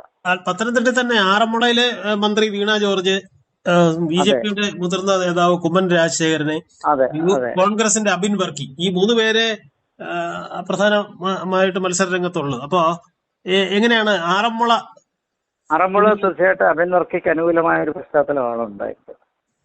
അത് UDFന്റെ ഒരു വികാരം നല്ല തരംഗമായി മാറുകയും ഭരണവിരുദ്ധ വികാരം എന്ന് പറയുമ്പോൾ മന്ത്രി വീണ ജോർജിലേക്കാണ് ചെന്നെത്തുന്നത്. സമീപകാലത്തുണ്ടായ TSUക്കാരെ ജയിലിലടച്ചതും അവർക്കെതിരെ നടന്ന മറ്റ് ആരോപണങ്ങളും, പ്രത്യേകിച്ച് ആശുപത്രികളിൽ വിദഗ്ധരില്ല, മരുന്നില്ല, മറ്റ് ഉപകരണങ്ങളില്ല, ഇങ്ങനെ പല പരാതികളുമുണ്ട്. ഇപ്പോൾ ആരോഗ്യരംഗത്ത് വളരെ മുന്നേറ്റം നടത്തി എന്ന് പറയുന്ന ഒരു സംസ്ഥാനം, പക്ഷേ പബ്ലിക് ഫണ്ടഡ് ഹോസ്പിറ്റൽസ് പുറകോട്ട് പോകുന്നു. അതേസമയം പ്രൈവറ്റ് ആശുപത്രികൾ വിദേശ രാജ്യങ്ങളിൽ നിന്ന് പോലും മൾട്ടിനാഷണൽ കമ്പനികൾ വന്ന് വിലക്കെടുക്കുന്നു.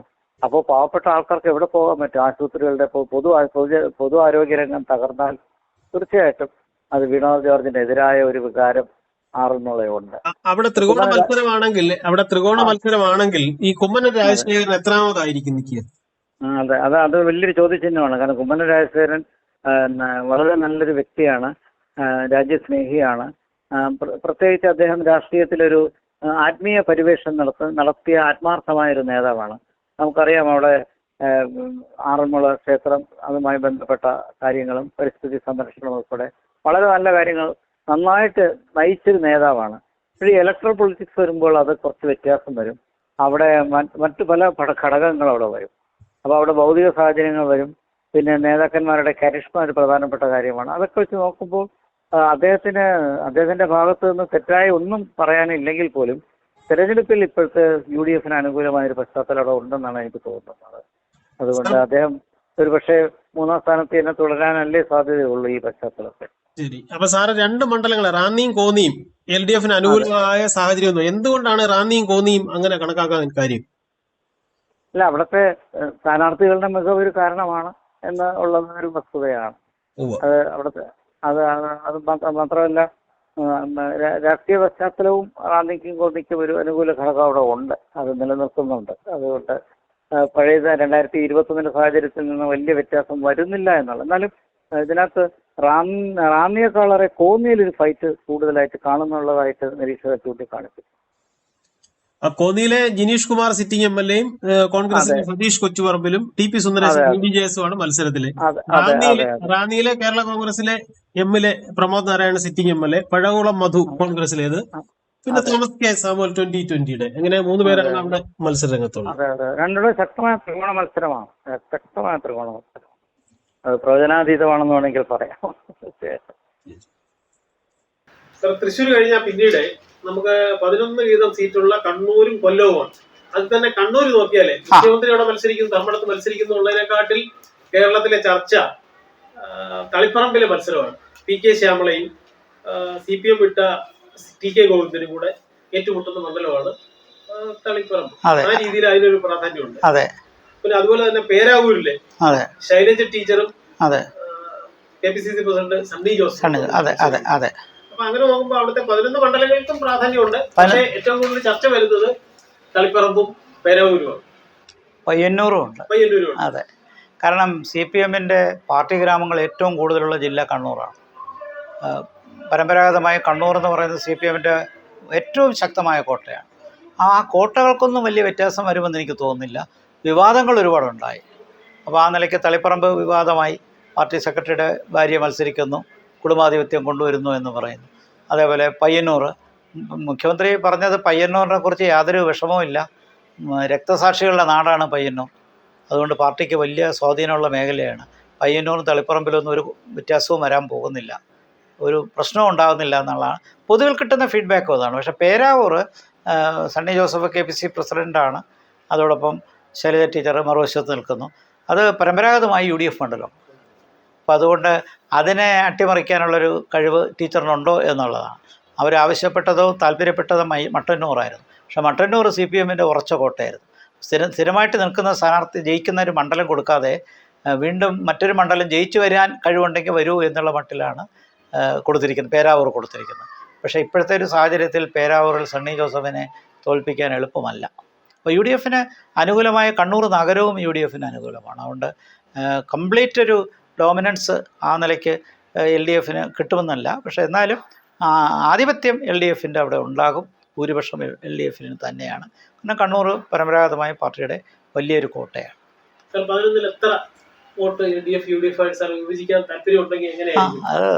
4 സീറ്റിനപ്പുറം UDF-ന് കിട്ടാൻ വഴിയില്ല. 4-7 എന്നുള്ള നിലയിലാണ്. പിന്നീട് അത്രയും സീറ്റ് തന്നെ 11 സീറ്റ് തന്നെയുള്ള കൊല്ലമാണ് പ്രധാനപ്പെട്ട ജില്ല. അതെ, അപ്പൊ അവിടെ തന്നെ പ്രധാനപ്പെട്ട മത്സരം എന്ന് പറഞ്ഞാല് കൊട്ടാരക്കരയിലെ ധനമന്ത്രി കെ എൻ ബാലഗോപാലും മുൻ MLA ഐഷ പോറ്റെ, CPM-ലെ ഐഷ പോറ്റെ മാറിയിട്ട് ഇപ്പൊ കോൺഗ്രസിന്റെ സ്ഥാനാർത്ഥിയായ ഐഷ പോറ്റി. അതെ. അതുപോലെ തന്നെ പത്തനാപുരത്ത് KB ഗണേഷ് കുമാറും ജ്യോതികുമാർ ചാമക്കാല, അതെ അതെ അതെ അതെ. ചടയമംഗലത്തെ ചിഞ്ചുറാണി വീണ്ടും ജനവിധിയെടുത്ത് മന്ത്രിയാണ്. പിന്നെ അതുപോലെ തന്നെ മറ്റൊരു പ്രധാനപ്പെട്ട മത്സരം നടക്കുന്നത് ചാത്തന്നൂരാണ്. ചാത്തന്നൂര് എപ്പോഴും BJP 2ാം സ്ഥാനത്ത്, കഴിഞ്ഞ 2 തെരഞ്ഞെടുപ്പിൽ BJP 2ാം സ്ഥാനത്ത് വന്ന ഒരു ഈ മണ്ഡലങ്ങൾ സാർ എങ്ങനെ? വാസ്തവത്തിൽ പറഞ്ഞ കാര്യം കൊട്ടാരക്കര തീർച്ചയായിട്ടും LDF-ന് വളരെ പ്രതീക്ഷയുള്ളൊരു മണ്ഡലമായിരുന്നു. പക്ഷേ കേരളത്തിൽ നിലവിൽ നിൽക്കുന്ന ഒരു ഭരണവിരുദ്ധ വികാരം എങ്ങനെ അവിടെ ആഞ്ഞടിക്കുമെന്ന് അറിയില്ല. പ്രത്യേകിച്ച് ഐഷ പോറ്റിയെ തന്നെ കൊണ്ടുവന്നത് ഒരു വിസ്മയമെന്ന് പ്രതിപക്ഷ നേതാവ് സതീശൻ പറഞ്ഞതാണ്. അതുകൊണ്ട് തന്നെ ഈ മണ്ഡലം വളരെ ശക്തമായ ഏറ്റുമുട്ടലാണ് സംഭവിച്ചിരിക്കുന്നത്. ധനകാര്യമന്ത്രിയെക്കുറിച്ച് അനുകൂലമായ വ്യക്തിപരമായ ജനങ്ങൾക്ക് അഭിപ്രായമുണ്ടെങ്കിലും രാഷ്ട്രീയ സാഹചര്യം അത് എത്രത്തോളം കൊട്ടാരക്കരയെ മാറ്റിയെന്ന് പറയാൻ പറ്റില്ല. ഐഷ പോറ്റെ മുൻ MLA ആയിരുന്നു, LDF-ന്റെ ആണെങ്കിലും ജനകീയതയുള്ള 2 സ്ഥാനാർത്ഥികൾ നടത്തുന്ന മത്സരം പ്രവചനാതീതം തന്നെയാണ്. പത്തനാപുരത്ത് പക്ഷേ എനിക്ക് തോന്നുന്നത് ജ്യോതികുമാർ ചാമക്കാല നിർണായകമായ മുന്നേറ്റം പല സമയങ്ങളിലും നേടി. അത് കഴിഞ്ഞ എത്രയോ നാളായിട്ട് അദ്ദേഹം അവിടെ താമസിച്ച് പ്രവർത്തിക്കുകയാണ്. പക്ഷേ ഗണേഷ് കുമാറിനെതിരെ ഉണ്ടായ ആരോപണങ്ങൾ, അതിന് അദ്ദേഹം നൽകിയ മറുപടി, പിന്നീടുണ്ടായ സംഭവവികാസങ്ങളെല്ലാം കൂടുതൽ വിവാദപുരുഷനായി മാറി. NSS-ന്റെ താലൂക്ക് യൂണിയൻ പ്രസിഡൻ്റാണ് പത്തനാപുരത്തെ. അതിൽ നിന്ന് അദ്ദേഹത്തെ പുറത്താക്കി NSS. ഇപ്പോൾ പരമ്പരാഗതമായി NSS-ന്റെ പിന്തുണ അദ്ദേഹത്തിനുണ്ട്. അദ്ദേഹത്തിൻ്റെ പിതാവിൻ്റെ സമയത്തും R ബാലകൃഷ്ണൻ്റെ സമയത്തും ഉണ്ടായിരുന്നു. പക്ഷേ പത്തനാപുരത്തെ NSS പ്രസിഡന്റ് സ്ഥാനം കളഞ്ഞത് തന്നെ NSS-മായി ഒട്ടും ചേരുന്നില്ല എന്നുള്ളതാണ്. അതേക്കുറിച്ച് മന്ത്രിയുടെ അടുത്ത് പത്രലേഖകർ ചോദിച്ചപ്പോൾ അദ്ദേഹം പറഞ്ഞത്, ഞാനൊരു ഒരു ജാതിയുടെ MLA മാത്രമല്ല, എല്ലാവരുടെയും MLA ആണ് എന്ന് പറഞ്ഞാൽ NSS-ന്റെ വോട്ട് എനിക്ക് പ്രശ്നമല്ല എന്നാണ്. അപ്പോൾ ആ നിലയ്ക്ക് ഈ മണ്ഡലത്തിലെ വിധി എങ്ങനെയാണെന്നുള്ള ആൾക്കാർക്ക് വളരെ കൗതുകത്തോട് നിൽക്കുകയാണ്. ജ്യോതികുമാർ ചാമക്കാല നന്നായിട്ട് പ്രവർത്തിക്കുകയും അവിടെ കുറേ നാളായിട്ട് നിൽക്കുകയുമാണ്. പഴയ ജനകീയത ഗണേഷ് കുമാറിന് ഇല്ല എന്നുള്ളത് ഈ സമയത്ത് ശ്രദ്ധേയമാണ്. അതുകൊണ്ട് ഒരു ഭരണവിരുദ്ധ വികാരത്തിൽ ഒരുപക്ഷെ ഗണേഷ് കുമാറിനെതിരെ വിധി വന്നുകൂടാതില്ല. അത് നമുക്ക് കാത്തിരുന്ന് കാണേണ്ടതാണ്. ചാത്തന്നൂർ അതുപോലെ BJP കഴിഞ്ഞ തവണ 2ാം സ്ഥാനത്ത് വന്നതാണ്. ഇപ്പോഴും അത് വളരെ നന്നായിട്ട് BS ഗോപകുമാർ മത്സരിക്കുന്നു എന്നാണ് ഞാൻ കേട്ടത്. അവിടെ മത്സരം ഒരുപക്ഷെ BJPക്ക് ഈ പ്രധാനപ്പെട്ട 3 മണ്ഡലങ്ങൾ കഴിഞ്ഞാൽ, നമ്മൾ കണക്കാക്കുന്ന നേമവും കഴക്കൂട്ടവും പാലക്കാടും കഴിഞ്ഞാൽ മഞ്ചേശ്വരവും ചാത്തന്നൂറുമാണ് BJP ഏറ്റവും പ്രതീക്ഷ വയ്ക്കുന്ന മണ്ഡലം.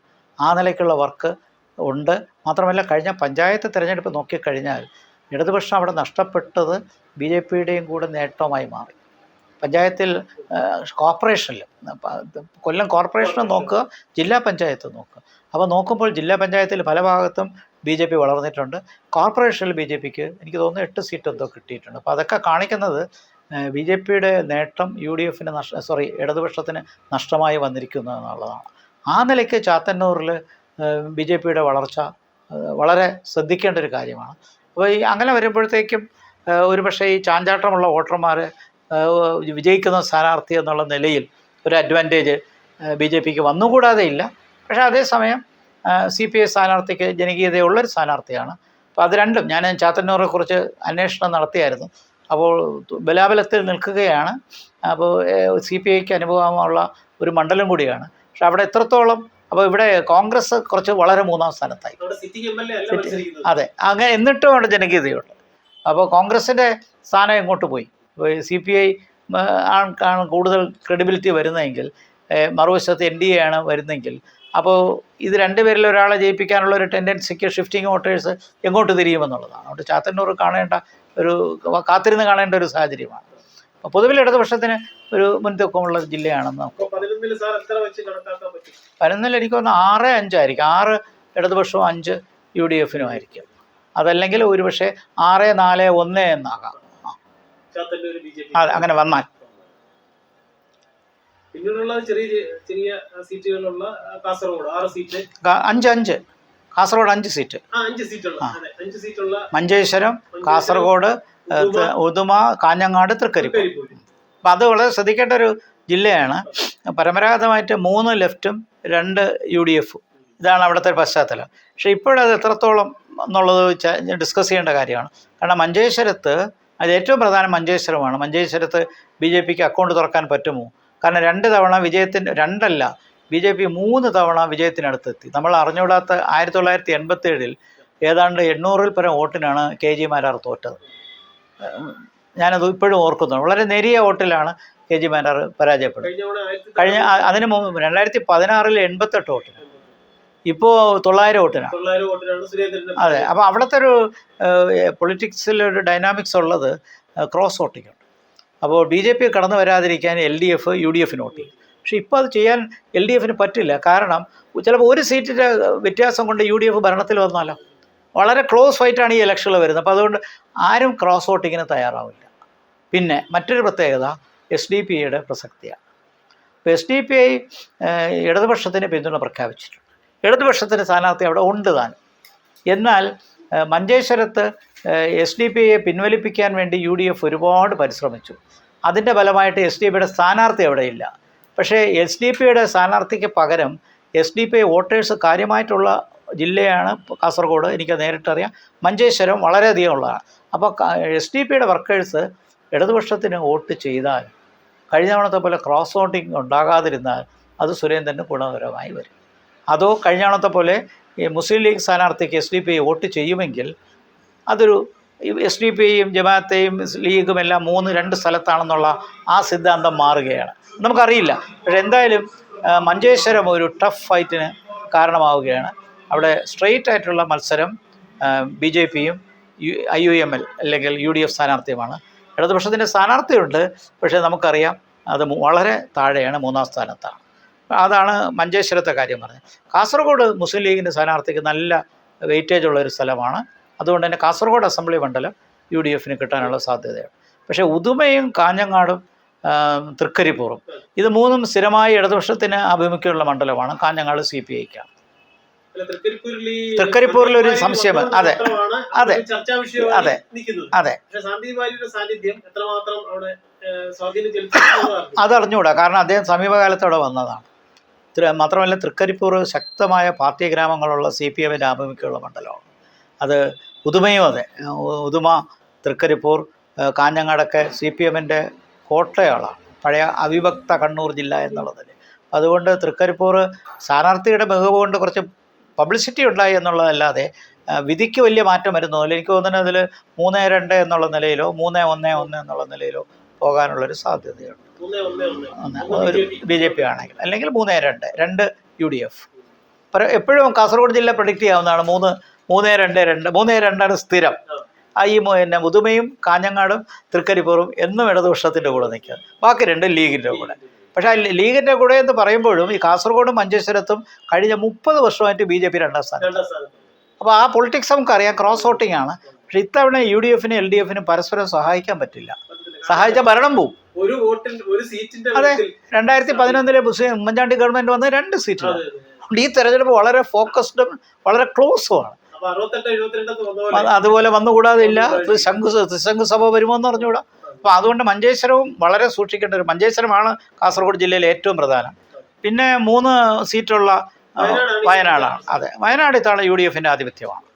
അത് ഞാൻ കേട്ടത് 3ഉം UDF തന്നെ ജയിക്കുമെന്നാണ്. അത് പിന്നെ സുൽത്താൻ ബത്തേരി ആയാലും കൽപ്പറ്റ, മാനന്തവാടി. മന്ത്രി കേളുവിൻ്റെ സ്ഥലം. അത് മാത്രമേ UDF ഒരല്പം സംശയം പറയുന്നുള്ളൂ. ബാക്കി 2 അവർക്ക് യാതൊരു സംശയമില്ല. സിദ്ദിഖിനൊക്കെ വിജയിക്കാനുള്ള സാധ്യതയുണ്ട്. UDFന് ആഭിമുഖ്യമുള്ളൊരു മേഖലയാണ്. തീർച്ചയായിട്ടും കുടിയേറ്റ കർഷകരും പിന്നെ പരമ്പരാഗതമായി അവിടെ നിൽക്കുന്ന ആൾക്കാരും എല്ലാം നോക്കുമ്പോൾ UDFന് തീർച്ചയായിട്ടും ആഭിമുഖ്യം നൽകി ചില സമയങ്ങളിൽ 3 സീറ്റ് ജയിച്ച പശ്ചാത്തലമുണ്ടായി. അതാണ്. അപ്പോൾ UDFന് സാധ്യതയുള്ളൊരു ജില്ല, ചെറുതാണെങ്കിലും അത് ഇതാണ്, വയനാടാണ്. ഒരു പ്രധാനപ്പെട്ട പോയിന്റ് ഡീല് ഉണ്ടാകില്ല എന്ന്. അതെ. കാരണം മുൻ തെരഞ്ഞെടുപ്പുകളിലൊക്കെ ഡീലിനുള്ള സാധ്യത ഉണ്ടായിരുന്നു. അതെ. ഇത്തവണ 2 മുന്നണിക്കും പ്രധാനപ്പെട്ട UDFനും LDFനും ഭരണം പിടിക്കാൻ 1 സീറ്റിന്റെ വ്യത്യാസം പോലും വരാൻ പാടില്ല എന്നുള്ളതുകൊണ്ട് ഈ ക്രോസ് വോട്ടിങ്ങോ അല്ലെ ഡീലോ നടക്കത്തില്ല എന്നാണ് സാർ കണക്കാക്കുന്നത്. അതെ, ഞാൻ അങ്ങനെയാണ് കണക്കാക്കുന്നത്. കാരണം നമ്മൾ പറഞ്ഞത് തന്നെ ത്രികോണ മത്സരം ഒരു 10-40 മണ്ഡലങ്ങളിലെങ്കിലും ഉണ്ട്. മാത്രമല്ല BJPയുടെ പ്രസൻസ് കൊണ്ട് UDF പ്രതീക്ഷിച്ച ചില മണ്ഡലങ്ങൾ LDFന് പോകും, LDFന് പ്രതീക്ഷിച്ച മണ്ഡലങ്ങൾ UDFന് പോകും. ഇതല്ലാതെ ബി ജെ പി തന്നെത്താനെ 3-4 സീറ്റ് ജയിക്കാനുള്ള സാധ്യത. ഇത്രയും രൂക്ഷമായ മത്സരം നിൽക്കുന്ന സമയത്ത് എങ്ങോട്ടാണ് ഡീല് കൊടുക്കാൻ പറ്റുന്നത്? അത് മാത്രമല്ല, ഞാൻ ഉറച്ചു വിശ്വസിക്കുന്നു, കടുത്ത ഒരു RSS കേഡർ ഒരിക്കലും CPM വോട്ട് ചെയ്യില്ല. ഒരു കടുത്ത CPM കാരർ ഒരിക്കലും BJP വോട്ട് ചെയ്യില്ല. അത് അവർക്ക് ഉൾക്കൊള്ളാൻ പറ്റില്ല. ഇതല്ലാതെ നിങ്ങളൊരു സോഫ്റ്റ് വോട്ടറിൻ്റെ അടുത്ത് നിങ്ങൾ ഇത്തവണ ഞങ്ങൾക്ക് വോട്ട് ചെയ്യണ്ട എന്ന് BJP പറഞ്ഞ് CPM വോട്ട് ചെയ്താൽ പിന്നെ ആ വോട്ടർ തിരിച്ച് BJP വരില്ല. ഇത് പണ്ട് കോൺഗ്രസ്സിന് വേണ്ടി BJP സീറ്റ് വോട്ട് വിറ്റൊരു കാലം എന്ന് ആക്ഷേപിച്ചൊരു പശ്ചാത്തലം. അതിൽ നിന്നൊക്കെ BJP എത്രയോ വളർന്നു, എത്രയോ ഉയർന്നു. അതുകൊണ്ട് അതൊന്നും നടക്കില്ല. അതുകൊണ്ട് തന്നെ ഈ സോഫ്റ്റ് വോട്ടറിൻ്റെ അടുത്ത് നടക്കില്ല, ഹാർഡ് കോർ കേഡറിൻ്റെ അടുത്ത് നടക്കില്ല. പിന്നെ നിങ്ങൾ എവിടെയാണ് വോട്ട് പറിക്കണത്? വോട്ട് പറിക്കാൻ പറ്റുന്ന ആ നിലയിലല്ല ഈ 3 ദേശീയ പാർട്ടികളും, കോൺഗ്രസ് ആകട്ടെ, BJP ആകട്ടെ, CPM ആകട്ടെ, 3 പേർക്കും ഈ തെരഞ്ഞെടുപ്പിൽ അങ്ങനെ വോട്ട് മറിക്കാൻ പറ്റില്ല. ലോജിക്കലി അത് കറക്റ്റല്ല. പിന്നെ ഇത് ഓപ്പറേറ്റ് ചെയ്യാനും പാടാണ്. പിന്നെ ഇലക്ഷനിൽ നേരിയ ഭൂരിപക്ഷത്തിൽ അധികാരം വരുന്നൊരു പശ്ചാത്തലമുള്ളത് കൊണ്ട് ആരാണ് ഇതിൽ റിസ്ക് എടുക്കാൻ തയ്യാറാകുന്നത്? ആരും തയ്യാറാവില്ല. അതുകൊണ്ട് ഡീൽ എന്ന് പറയുന്നത് തിരഞ്ഞെടുപ്പ് സമയത്തുണ്ടായ വളരെ സെൻസേഷണലായ ഒരു ചർച്ചയാണ്. ഞാൻ ആദ്യമേ അതിനൊരു നിലപാടെടുത്തു. അതിനുള്ള സാധ്യത കുറവാണ്. അപ്പോൾ നമുക്ക് ആരോപിക്കാൻ എളുപ്പമാണ്. ഇപ്പോൾ കഴക്കൂട്ടത്ത് നിർത്തിയിരിക്കുന്നത് കോൺഗ്രസിൻ്റെ ദുർബല സ്ഥാനാർത്ഥിയാണ് എന്ന് പറഞ്ഞാലോ? അപ്പോൾ അങ്ങനെ പറഞ്ഞാൽ ശരിയല്ല. കാരണം ശരത്ചന്ദ്ര പ്രസാദ് ഒരു പഴയ കോൺഗ്രസ് പ്രവർത്തകനാണ്. എന്നാൽ അദ്ദേഹം ഈ 2 പ്രബല സ്ഥാനാർത്ഥികൾ ദുർബലനായിപ്പോയി, അപ്പോൾ കോൺഗ്രസ് അവിടെ ഒരു ഡീൽ നടത്തി എന്നൊരു ആരോപണം വന്നാൽ അതിനെങ്ങനെ ഒരു ഉത്തരം പറയും? അപ്പോൾ അതുകൊണ്ട് ആരോപണങ്ങൾ എങ്ങനെ വേണോ പറയാം. ശക്തനാര് ദുർബലനാര് എന്നുള്ള നിലയിൽ ആരോപണങ്ങൾ എങ്ങനെ വേണോ പറയാം. ഇപ്പോൾ CPM സ്ഥാനാർത്ഥി പാലക്കാട് ദുർബലനല്ലേ? സ്വതന്ത്ര സ്ഥാനാർത്ഥിയാണ്, ദുർബലനല്ലേ? അത് അങ്ങനെ ചോദിച്ചു കഴിഞ്ഞാൽ അവിടുത്തെ മൈനോറിറ്റി വോട്ട്സ് ഒരുപക്ഷേ കൺസോളിഡേറ്റ് ചെയ്ത് CPM സ്ഥാനാർത്ഥിക്ക് വന്നാൽ അത് BJP വിജയത്തിന് കാരണമാകും എന്നതുകൊണ്ടൊരു ഡീലുണ്ടായി എന്നാണ് പറയുന്നത്. അപ്പോൾ ഈ ആരോപണങ്ങൾക്ക് വലിയ കാര്യമില്ല. കാരണം അവരുടേതായ ശക്തി തെളിയിക്കേണ്ട രൂക്ഷമായ മത്സരമാണ്. അതുകൊണ്ടാണ് ഞാൻ ഡീല് ലോജിസ്റ്റിക്കലി അത് വർക്കബിൾ അല്ല. വേറൊരു കാര്യം ചർച്ച വരുന്നുണ്ട്, അതായത് ഭരണവിരുദ്ധ വികാരം. അതെ, അതിലേക്ക് മൊത്തമായിട്ടും പ്രതിപക്ഷത്തിന് കിട്ടണം, പ്രതിപക്ഷത്തിന് പറഞ്ഞാൽ UDF-ന് കിട്ടണം, എങ്കിൽ മാത്രമാണ് അവരുടെ വലിയ തരംഗം ഉണ്ടാകാൻ പോകുന്നത്. അതെ. പക്ഷെ ഇതേ ഭരണവിരുദ്ധ വികാരം BJP-ക്ക് കൂടെ ആനുകൂല്യം കിട്ടുക എന്ന് വിചാരിക്കും. BJP നയിക്കുന്ന NDA മുന്നണിക്കും UDF-ന്, കോൺഗ്രസ് നേരിട്ട് നയിക്കുന്ന UDF-നുമായിട്ട് വിഭജിച്ചു പോകും.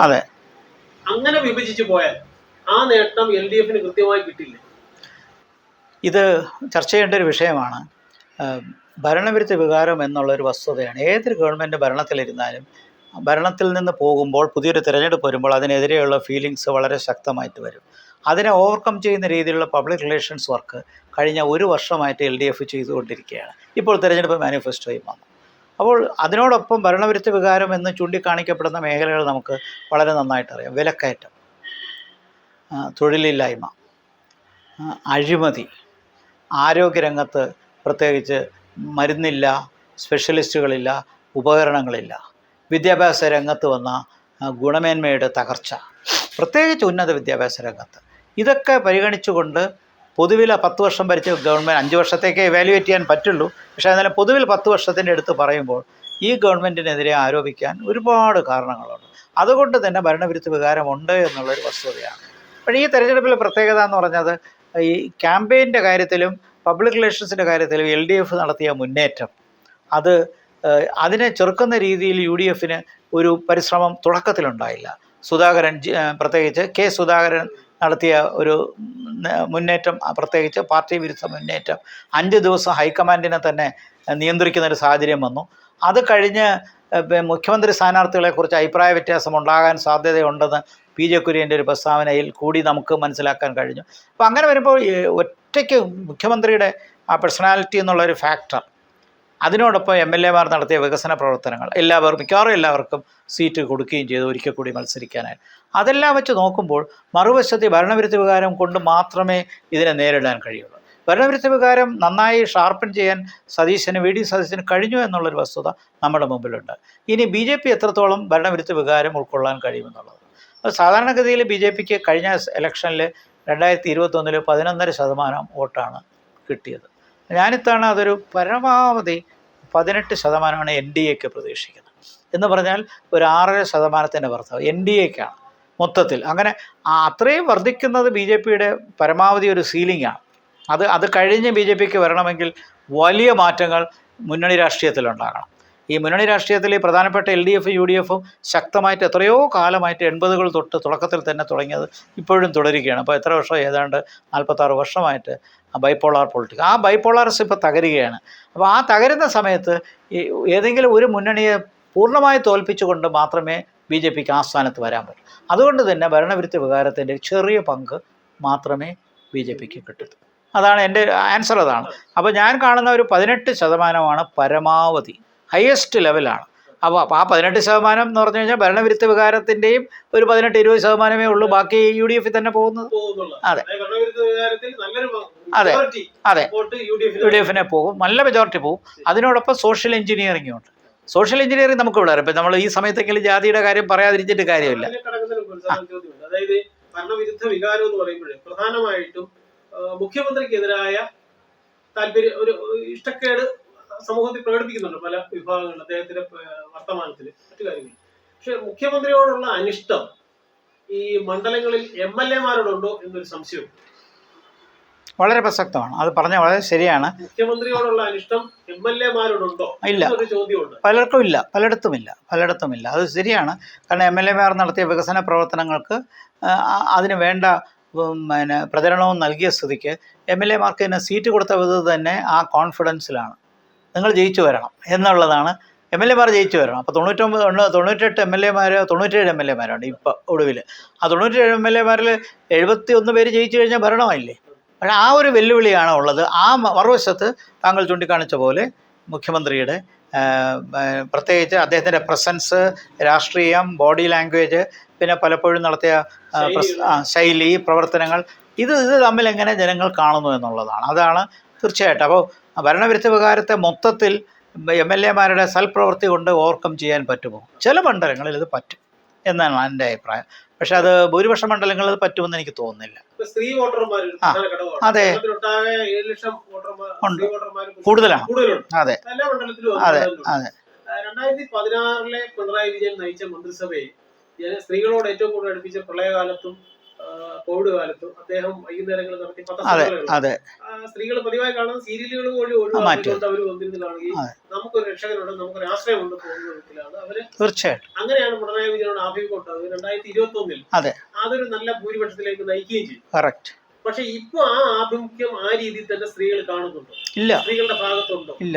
അങ്ങനെയാണെങ്കിൽ ആ വോട്ട് ഏത് രീതിയിൽ മാറും? അത് ഭരണവിരുദ്ധ വികാരത്തിന്റെ ഭാഗമായി മാറും. അതിനെന്താ സംശയം? കഴിഞ്ഞ തവണത്തെ ആ രംഗം ഞാൻ ഇപ്പോഴും ഓർക്കുന്നുണ്ട്. ആദ്യം ശൈലജ ടീച്ചറായിരുന്നു, പിന്നീട് ആ സ്ഥാനത്തേക്ക് മുഖ്യമന്ത്രി വന്നു. പക്ഷേ വളരെ കരുതലുള്ള ഒരു പ്രവർത്തനം നൽകി. അതിന് മുമ്പ് 2 വെള്ളപ്പൊക്കം വന്നു, ഓർക്കുന്നുണ്ടോ? പിന്നെ കോവിഡ് വന്നു. അപ്പോൾ ഗവൺമെൻറ് വളരെ സ്റ്റേണാണ്, വളരെ കെയറിങ് ആണ്, വളരെ സപ്പോർട്ടീവാണ്.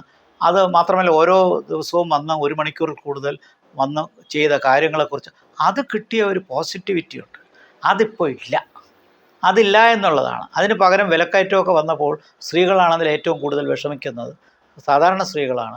അതുകൊണ്ട് തന്നെ ആ നിലയ്ക്കൊരു ഭരണവിരുദ്ധ വികാരത്തിൻ്റെ ഭാഗമായി പറഞ്ഞ കാര്യം ഒഴുകാൻ സാധ്യതയുണ്ട്.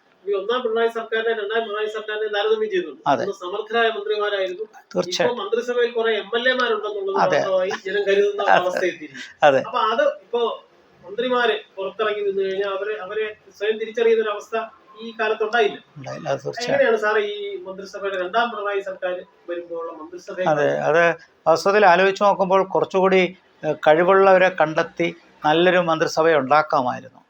പഴയ കാലത്തുള്ള senior members, G. Sudhakaran, Shailaja teacher, അങ്ങനെ തുടങ്ങിയ കുറേ നല്ല നേതാക്കന്മാരുണ്ടായിരുന്നു. ഇപ്പോൾ വന്നത് കൂടുതലും ജൂനിയർ ആൾക്കാരായിരുന്നു. അതിൽ കുറച്ച് പേർക്ക് പ്രവർത്തിക്കാൻ പറ്റി. ഇപ്പോൾ CPIയുടെ GR അനിലൊക്കെ നല്ല പ്രവർത്തനമാണ് നൽകിയത്. CPM-ലെ താരതമ്യേന ചെറുപ്പക്കാരാണെന്ന് കണക്കാക്കപ്പെടുന്ന ബാലഗോപാൽ, അതുപോലെ റിയാസ്, അവരൊക്കെ കുറച്ച് നല്ല പ്രവർത്തനം നടത്തി. പക്ഷേ പൊതുവിൽ പറയുമ്പോൾ 2016-21 ക്യാബിനറ്റുമായിട്ട് ബന്ധപ്പെടുമ്പോൾ അതുപോലത്തെ ഒരു ക്യാബിനറ്റ് ആയിരുന്നില്ല 2021-26. അത് എന്തുകൊണ്ട് അത്രയും ശക്തമായ ആൾക്കാരെ കൊണ്ടുവന്നില്ല? ഒരു പക്ഷേ അത്രയും അസർട്ടീവായ ആൾക്കാർ വരണ്ട എന്നുള്ളതാണോ? അത്രയും പെർഫോം ചെയ്യുന്ന ആൾക്കാർ വരണ്ട എന്നുള്ളതാണോ? അതൊക്കെ ചോദ്യചിഹ്നങ്ങളായിട്ട് വരുന്നു. 2021 റിസൾട്ട് വരുമ്പോൾ നമ്മളെല്ലാവരും പ്രതീക്ഷിച്ചത് എല്ലാ മന്ത്രിമാരും മാറുമെങ്കിലും 2 പേര് മാറില്ല, മുഖ്യമന്ത്രിയും ആരോഗ്യമന്ത്രിയും മാറില്ല എന്നാണ്. പക്ഷേ ആരോഗ്യമന്ത്രിക്കാർ മാറി, ഏറ്റവും വലിയ ഭൂരിപക്ഷം കിട്ടിയ ആരോഗ്യമന്ത്രി മാറി. അപ്പോൾ പിന്നീട് ഉണ്ടാക്കിയ ഒരു ക്യാബിനറ്റ് താരതമ്യേന ജൂനിയർ അംഗങ്ങൾ ഉൾപ്പെടുന്നവരായിരുന്നു. അതുകൊണ്ട് തന്നെ പെർഫോമൻസ് വൈസ് നോക്കുമ്പോൾ 16-21 ആ ഒരു പോസിറ്റീവ് എലിമെൻറ്റ് ഇത്തവണ കാണുന്നില്ല എന്ന് പൊതുവേ ജനങ്ങളുടെ ഇടയിൽ അഭിപ്രായമുണ്ട്. ജില്ലകൾ വിട്ടുപോയ ഞാൻ പറഞ്ഞുതരാം. ഒന്ന് പിന്നെ പത്തനംതിട്ട, ആലപ്പുഴ. പത്തനംതിട്ട ആലപ്പുഴ നമ്മൾ ചർച്ച ചെയ്തില്ല. പത്തനംതിട്ട 5 മണ്ഡലങ്ങളാണോ? അല്ല, ഇത് മാത്രമേ വിട്ടുള്ളൂ. പത്തനംതിട്ട ആലപ്പുഴ. പത്തനംതിട്ട ജില്ലയിലെ 5 സീറ്റുകള്, ആലപ്പുഴ ജില്ലയിലെ 9 സീറ്റുകൾ. അപ്പൊ ആലപ്പുഴ ജില്ല പ്രധാനപ്പെട്ടതാണ്. പ്രത്യേകിച്ച് ഇടതുപക്ഷത്തിന്റെ ഒരു ശക്തി കേന്ദ്രമായിട്ടാണ് കാലങ്ങളായിട്ട് കണക്കാക്കിയിട്ടുള്ളത്. പക്ഷേ ഇത്തവണ അവിടെ ജി സുധാകരൻ അമ്പലപ്പുഴയിലെ സ്വതന്ത്രനായി, UDF സ്വതന്ത്രനായി, UDFന്റെ പിന്തുണയുള്ള സ്വതന്ത്രനായിട്ട് മത്സരിക്കുകയാണ്. അപ്പൊ ആലപ്പുഴയുടെ ഒരു ഭാഗതയെ അതാണ് തിരഞ്ഞെടുപ്പുമായിട്ട് ബന്ധപ്പെട്ട് കണ്ട ഒരു പ്രത്യേകത. CPM-ൽ നിന്നും CPI-ൽ നിന്നും ഉൾപ്പെടെ 7 മുൻ നേതാക്കന്മാർ പാർട്ടി വിടുന്നതും അതിൽ ചിലർ മത്സരിക്കുന്നതുമായ കാഴ്ചയാണ്. അതിലൊരാൾ BJP-യിലെ സ്ഥാനാർത്ഥിയായിട്ട് മത്സരിക്കുന്നൊരു സാഹചര്യം നമ്മൾ കണ്ടു. അപ്പോൾ പൊതുവിൽ പാർട്ടിക്കകത്ത് പാർട്ടിയുടെ പ്രവർത്തനത്തെക്കുറിച്ച് ആക്ഷേപവും വിമർശനവും ഉണ്ട്. അതുകൊണ്ട് തന്നെ പാർട്ടി കേഡർമാരുടെ ഇടയിൽ നിരാശയുണ്ട് എന്നൊക്കെ പൊതുവിൽ ചർച്ച. ഭരണവിരുദ്ധ വികാരത്തിന് ഇതൊരു ഘടകമായി മാറാം. പക്ഷേ ജി സുധാകരൻ്റെ റിവോൾട്ട് അല്ലെങ്കിൽ അദ്ദേഹത്തിൻ്റെ പ്രതിഷേധം കുറച്ചു കാലമായി തുടങ്ങിയതാണ്. ഇപ്പോൾ ചാനലുകളും മാധ്യമങ്ങളും എല്ലാം, പത്രമാധ്യമങ്ങളും എല്ലാം അദ്ദേഹത്തെ നന്നായി ഫോക്കസ് ചെയ്ത് ഓരോ പ്രാവശ്യവും അദ്ദേഹത്തിൻ്റെ അഭിപ്രായങ്ങളൊക്കെ ചോദിക്കുമ്പോൾ താരതമ്യേന സ്വതന്ത്രമായ അഭിപ്രായം പറയുന്നുണ്ടായിരുന്നു. എന്നാലും ഇത് പാർട്ടി വിട്ടൊരു മത്സരം ആകുമെന്ന് നമ്മളാരും പ്രതീക്ഷിച്ചില്ല. അദ്ദേഹത്തിൻ്റെ അദ്ദേഹത്തിൻ്റെ പാർട്ടി അംഗത്വം പുതുക്കാൻ താല്പര്യമില്ല എന്ന് അദ്ദേഹം അതിനു മുമ്പ് പാർട്ടിക്ക് സ്ഥിരമായിട്ട് ലെവി കൊടുക്കുന്ന കണക്ക് 8,500 രൂപയാണ്. 8,500 രൂപയാണ് വരുമാനത്തിൻ്റെ ഒരു നല്ലൊരു ഭാഗം ലെവിക്ക് പോകുന്നു. 38,000 രൂപ എന്താണ് വരുമാനം എന്ന് അദ്ദേഹം പറയാറാണ് MLA പെൻഷൻ. അപ്പോൾ അതിൽ ലെവി കൊടുക്കാൻ കൊടുത്തുകൊണ്ടിരിക്കുകയാണെന്ന് പറയും. പക്ഷേ ഇത്തവണ കൊടുക്കുന്നില്ല എന്ന് മാത്രമല്ല, അദ്ദേഹം മെമ്പർഷിപ്പ് പുതുക്കാൻ ആഗ്രഹിക്കുന്നില്ല എന്ന് പറഞ്ഞത് വലിയ വാർത്തയായി. അതേ തുടർന്നാണ് അതിന് അദ്ദേഹം ചൂണ്ടിക്കാണിച്ച ചില കാരണങ്ങൾ നമുക്കറിയാം. പാർട്ടി സെക്രട്ടറി ഗോവിന്ദൻ്റെ പ്രസ്താവന അത് അദ്ദേഹത്തെ പരിഹസിക്കുന്ന ഒരു രീതിയിലായിരുന്നു എന്നൊക്കെ പറഞ്ഞ്, ചുരുക്കി പറഞ്ഞാൽ അദ്ദേഹം പാർട്ടിയിൽ നിന്ന് സ്വയം പുറത്തുപോയി സ്വതന്ത്ര സ്ഥാനാർത്ഥിയായി നിൽക്കുകയാണെന്ന് അപ്പോൾ തന്നെ പ്രഖ്യാപിച്ചു. ഒരുപക്ഷേ UDF-ഉമായി ചർച്ച നടത്തി കാണണം. UDF അദ്ദേഹത്തിന് പരസ്യ പിന്തുണ നൽകുന്നുണ്ട്. അപ്പോൾ അതുകൊണ്ട് ജി സുധാകരൻ്റെ രാഷ്ട്രീയ പശ്ചാത്തലം അദ്ദേഹം പറയുന്ന പോലെ 60 വർഷത്തെ പാർട്ടി പാരമ്പര്യമുണ്ട്. പക്ഷേ അദ്ദേഹത്തിന് ആലപ്പുഴ ജില്ലയ്ക്കകത്ത് തന്നെ അദ്ദേഹത്തിനെ എതിർക്കുന്ന വലിയൊരു വിഭാഗമുണ്ട്. ആ എതിർക്കുന്ന വലിയ വിഭാഗത്തിനെതിരെയും മറ്റു ചില ആക്ഷേപങ്ങളുമുണ്ട്. അപ്പോൾ അതൊക്കെ വെച്ച് നോക്കുമ്പോൾ ആലപ്പുഴയിൽ പ്രത്യേകിച്ച് ആലപ്പുഴ ജില്ലയിലെ അമ്പലപ്പുഴയിൽ വലിയൊരു വെല്ലുവിളിയാണ് CPM നേരിടുന്നത്. കാരണം ജി സുധാകരൻ ജയിച്ചാൽ അത് CPM-ന് വലിയൊരു തിരിച്ചടിയാവും. അദ്ദേഹത്തെ തോൽപ്പിക്കാനുള്ള എല്ലാ വഴിയും നോക്കും എന്ന്. പ്രത്യേകിച്ച് സലാമാണല്ലോ നിൽക്കുന്നത്, അല്ലേ? സലാമാണ് നിൽക്കുന്നത്. അപ്പോൾ അതുകൊണ്ട് അവിടുത്തെ മത്സരം വളരെ രൂക്ഷമാണ്. ഈ തരംഗം വരികയാണെങ്കിൽ ജി സുധാകരന് വിജയിക്കാനുള്ള സാധ്യത ഏറുന്നുണ്ട്. പക്ഷേ അവിടെ പൊതുവിൽ ഇടതുപക്ഷത്തിന് ആഭിമുഖ്യമുള്ള മണ്ഡലങ്ങളാണ്. കരുനാഗപ്പള്ളിയിൽ കോൺഗ്രസിൻ്റെ മഹേഷ്, അങ്ങനെ ചില നല്ല സ്ഥാനാർത്ഥികൾ കോൺഗ്രസിനപ്പുറത്തുണ്ട്. അതിനിടയ്ക്ക് വേറെ കായംകുളത്തുള്ള സ്ഥാനാർത്ഥിയുമായി ബന്ധപ്പെട്ട് പ്രത്യാരോപണങ്ങളുണ്ടായി. അപ്പോൾ ചുരുക്കത്തിൽ ആലപ്പുഴ ജില്ല വളരെ സെൻസേഷണലായിട്ട് നിന്നു. പക്ഷേ എന്നാലും എനിക്ക് 11 മണ്ഡലങ്ങളല്ലേ, അതിന് തീർച്ചയായിട്ടും അവിടെ ഒരു ആഭിമുഖ്യം LDF-ന് കൂടുതലുള്ള ഒരു മണ്ഡലമാണ്. പക്ഷേ 9 മണ്ഡലമാണ്. അപ്പോൾ അത് ഒരു പക്ഷേ അത് ഭൂരിപക്ഷം ഇടതുപക്ഷത്തിന് അനുകൂലമായിട്ട് വരാനുള്ളൊരു പശ്ചാത്തലമാണ്. അതെ, അതെ. രമേശ് ചെന്നിത്തലയ്ക്കൊക്കെ വിജയസാധ്യത വളരെ ഏറെയുണ്ട്. വെല്ലുവിളി സജി ചെറിയാനുണ്ട്, CR പ്രസാദിനുണ്ട്, അല്ലേ? തീർച്ചയായിട്ടും അമ്പലപ്പുഴയിൽ സലാമിനുണ്ട്. അങ്ങനെ കുറേ മണ്ഡലങ്ങളിൽ വലിയൊരു ടഫ് ഫൈറ്റ് നൽകുന്ന മേഖലകളുണ്ട്. കാരണം ഈവൻ അരൂരിൽ പോലും ഷാനിമോൾ ഉസ്മാൻ വലിയൊരു പ്രകടനമാണ് കഴിഞ്ഞ തവണ കാഴ്ചവെച്ചത്. അത് വീണ്ടും ആവർത്തിക്കാനുള്ള സാധ്യതയുണ്ട്. അതുകൊണ്ട് തന്നെ അരൂരിലെ വെല്ലുവിളിയും UDF-ൽ നിന്ന് വളരെ ശക്തമാണ്. അപ്പോൾ 9 മണ്ഡലത്തിൽ ഏതാണ്ട് ഈക്വലായിട്ട് പോകും. 5-4 എന്നുള്ള നിലയിലേക്ക് വരാൻ 5 LDF-നും 4 UDF-നും എന്നുള്ള നിലയിലേക്ക് അത് ആ നിലയ്ക്കാണ് പോകുന്നത്. അല്ലെങ്കിൽ അത്രയും വലിയൊരു തരംഗം UDF-ന് അനുകൂലമായിട്ട് വരണം. ഇടുക്കിയും പറഞ്ഞില്ല. ഇടുക്കി, അതെ. ഇടുക്കിയിൽ കേരള ഇടുക്കിയിലെ ഏറ്റവും പ്രധാനപ്പെട്ട മത്സരം എന്ന് പറഞ്ഞാൽ പാല, കോട്ടയമാണ്. കോട്ടയം പറഞ്ഞല്ലോ നമ്മൾ. പറഞ്ഞില്ല. കോട്ടയം പറഞ്ഞില്ല. കോട്ടയം പാലയും പറഞ്ഞില്ല.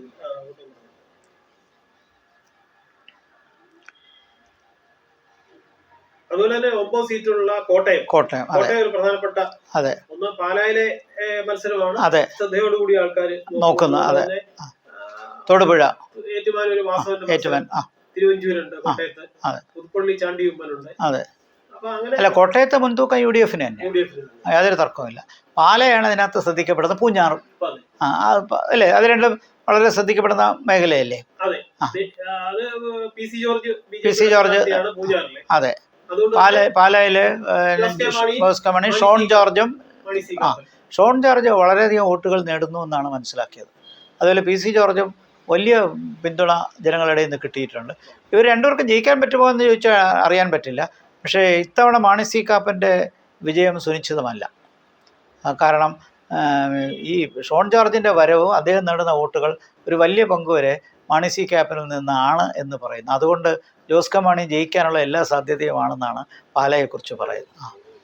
പൂഞ്ഞാറിലും ഒരുപക്ഷെ PC ജോർജിൻ്റെ പ്രസൻസും മത്സരവും അവിടുത്തെ കണക്കുകൂട്ടലിൽ തെറ്റിക്കാനുള്ള സാധ്യതയാണ്. പക്ഷേ എന്നാലും കോട്ടയം ജില്ല UDF മൊത്തത്തിൽ അനുകൂലമാണ്.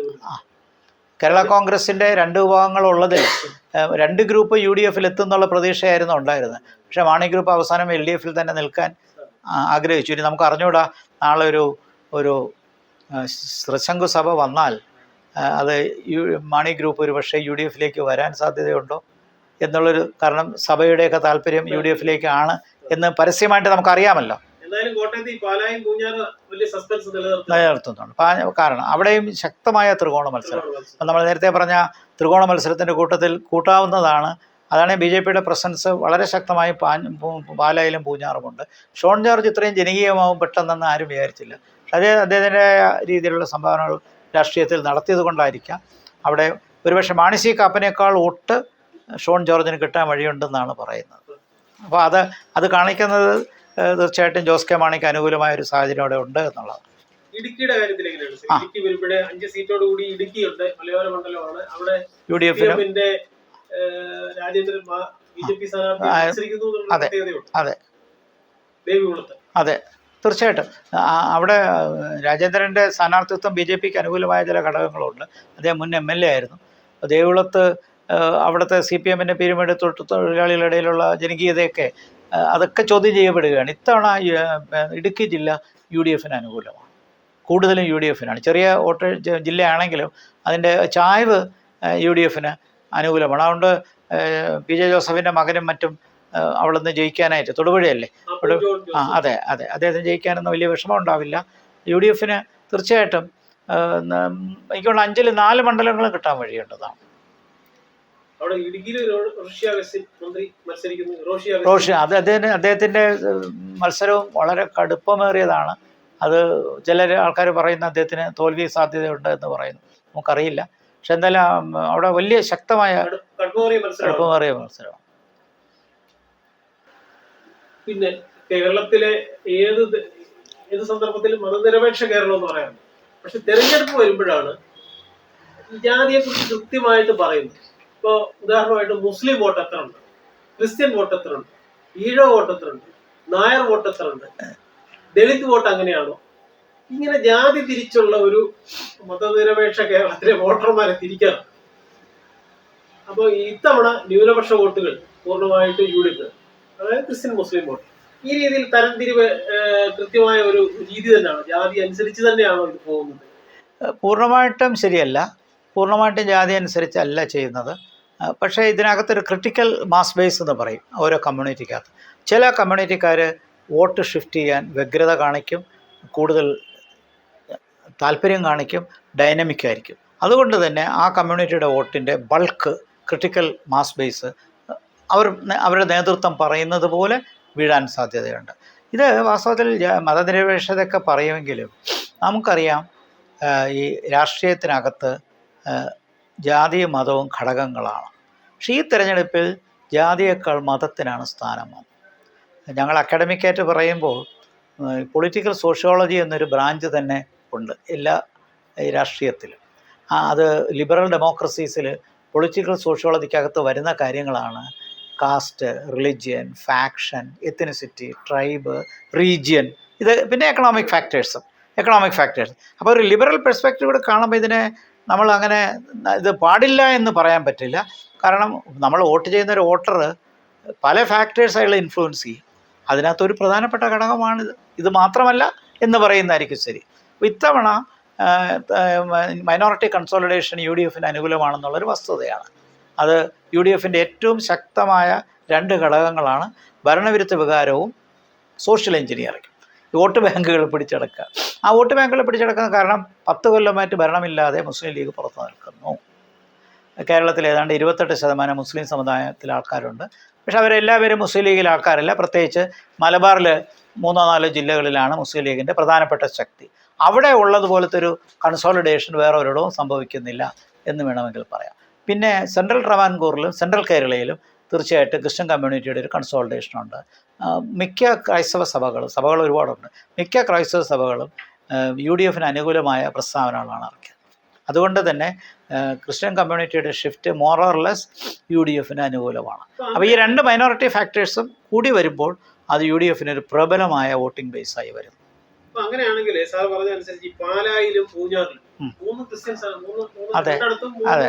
ക്രിസ്ത്യൻ സ്ഥാനാർത്ഥികളാണ് മത്സരിക്കുന്നത്. അതെ, അവിടെ തന്നെ ഷോൺ ജോർജും PC ജോർജും അതെ, BJPയുടെ സ്ഥാനാർത്ഥിയായി ക്രിസ്ത്യൻ വോട്ടിൽ എങ്ങനെ ആധിപത്യം സ്ഥാപിക്കാൻ പറ്റും? അതെ. കാരണം ഇപ്പൊ തന്നെ വിദേശ നാണ്യ വിനിമയ ചട്ടം FCRA വിദേശത്തു നിന്ന് സംഭാവന വരുന്നതിന് നിയന്ത്രണം കൊണ്ടുവന്ന വലിയ പ്രക്ഷോഭത്തിന് അപ്പൊ അത് വരുമ്പോ ഈ ക്രിസ്ത്യൻ ഭൂരിപക്ഷമുള്ള മണ്ഡലങ്ങളിൽ BJPക്ക് ഇത്ര ഒരു വോട്ട് പിടിച്ചു മാറ്റാനുള്ള ശേഷി ഉണ്ടാവും?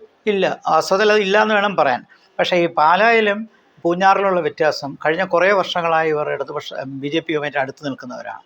ഇവർ മാത്രമല്ല BJPക്ക് പിന്തുണയുള്ള മന്ത്രി കുര്യനുണ്ട്, തിരുവല്ലയിലുള്ള അനൂപ് ആൻ്റണിയുണ്ട്. ഇന്നിപ്പോൾ നമ്മൾ റെക്കോർഡ് ചെയ്യുന്ന സമയത്ത് പ്രധാനമന്ത്രി തിരുവല്ലയിൽ സംസാരിക്കുകയാണ്.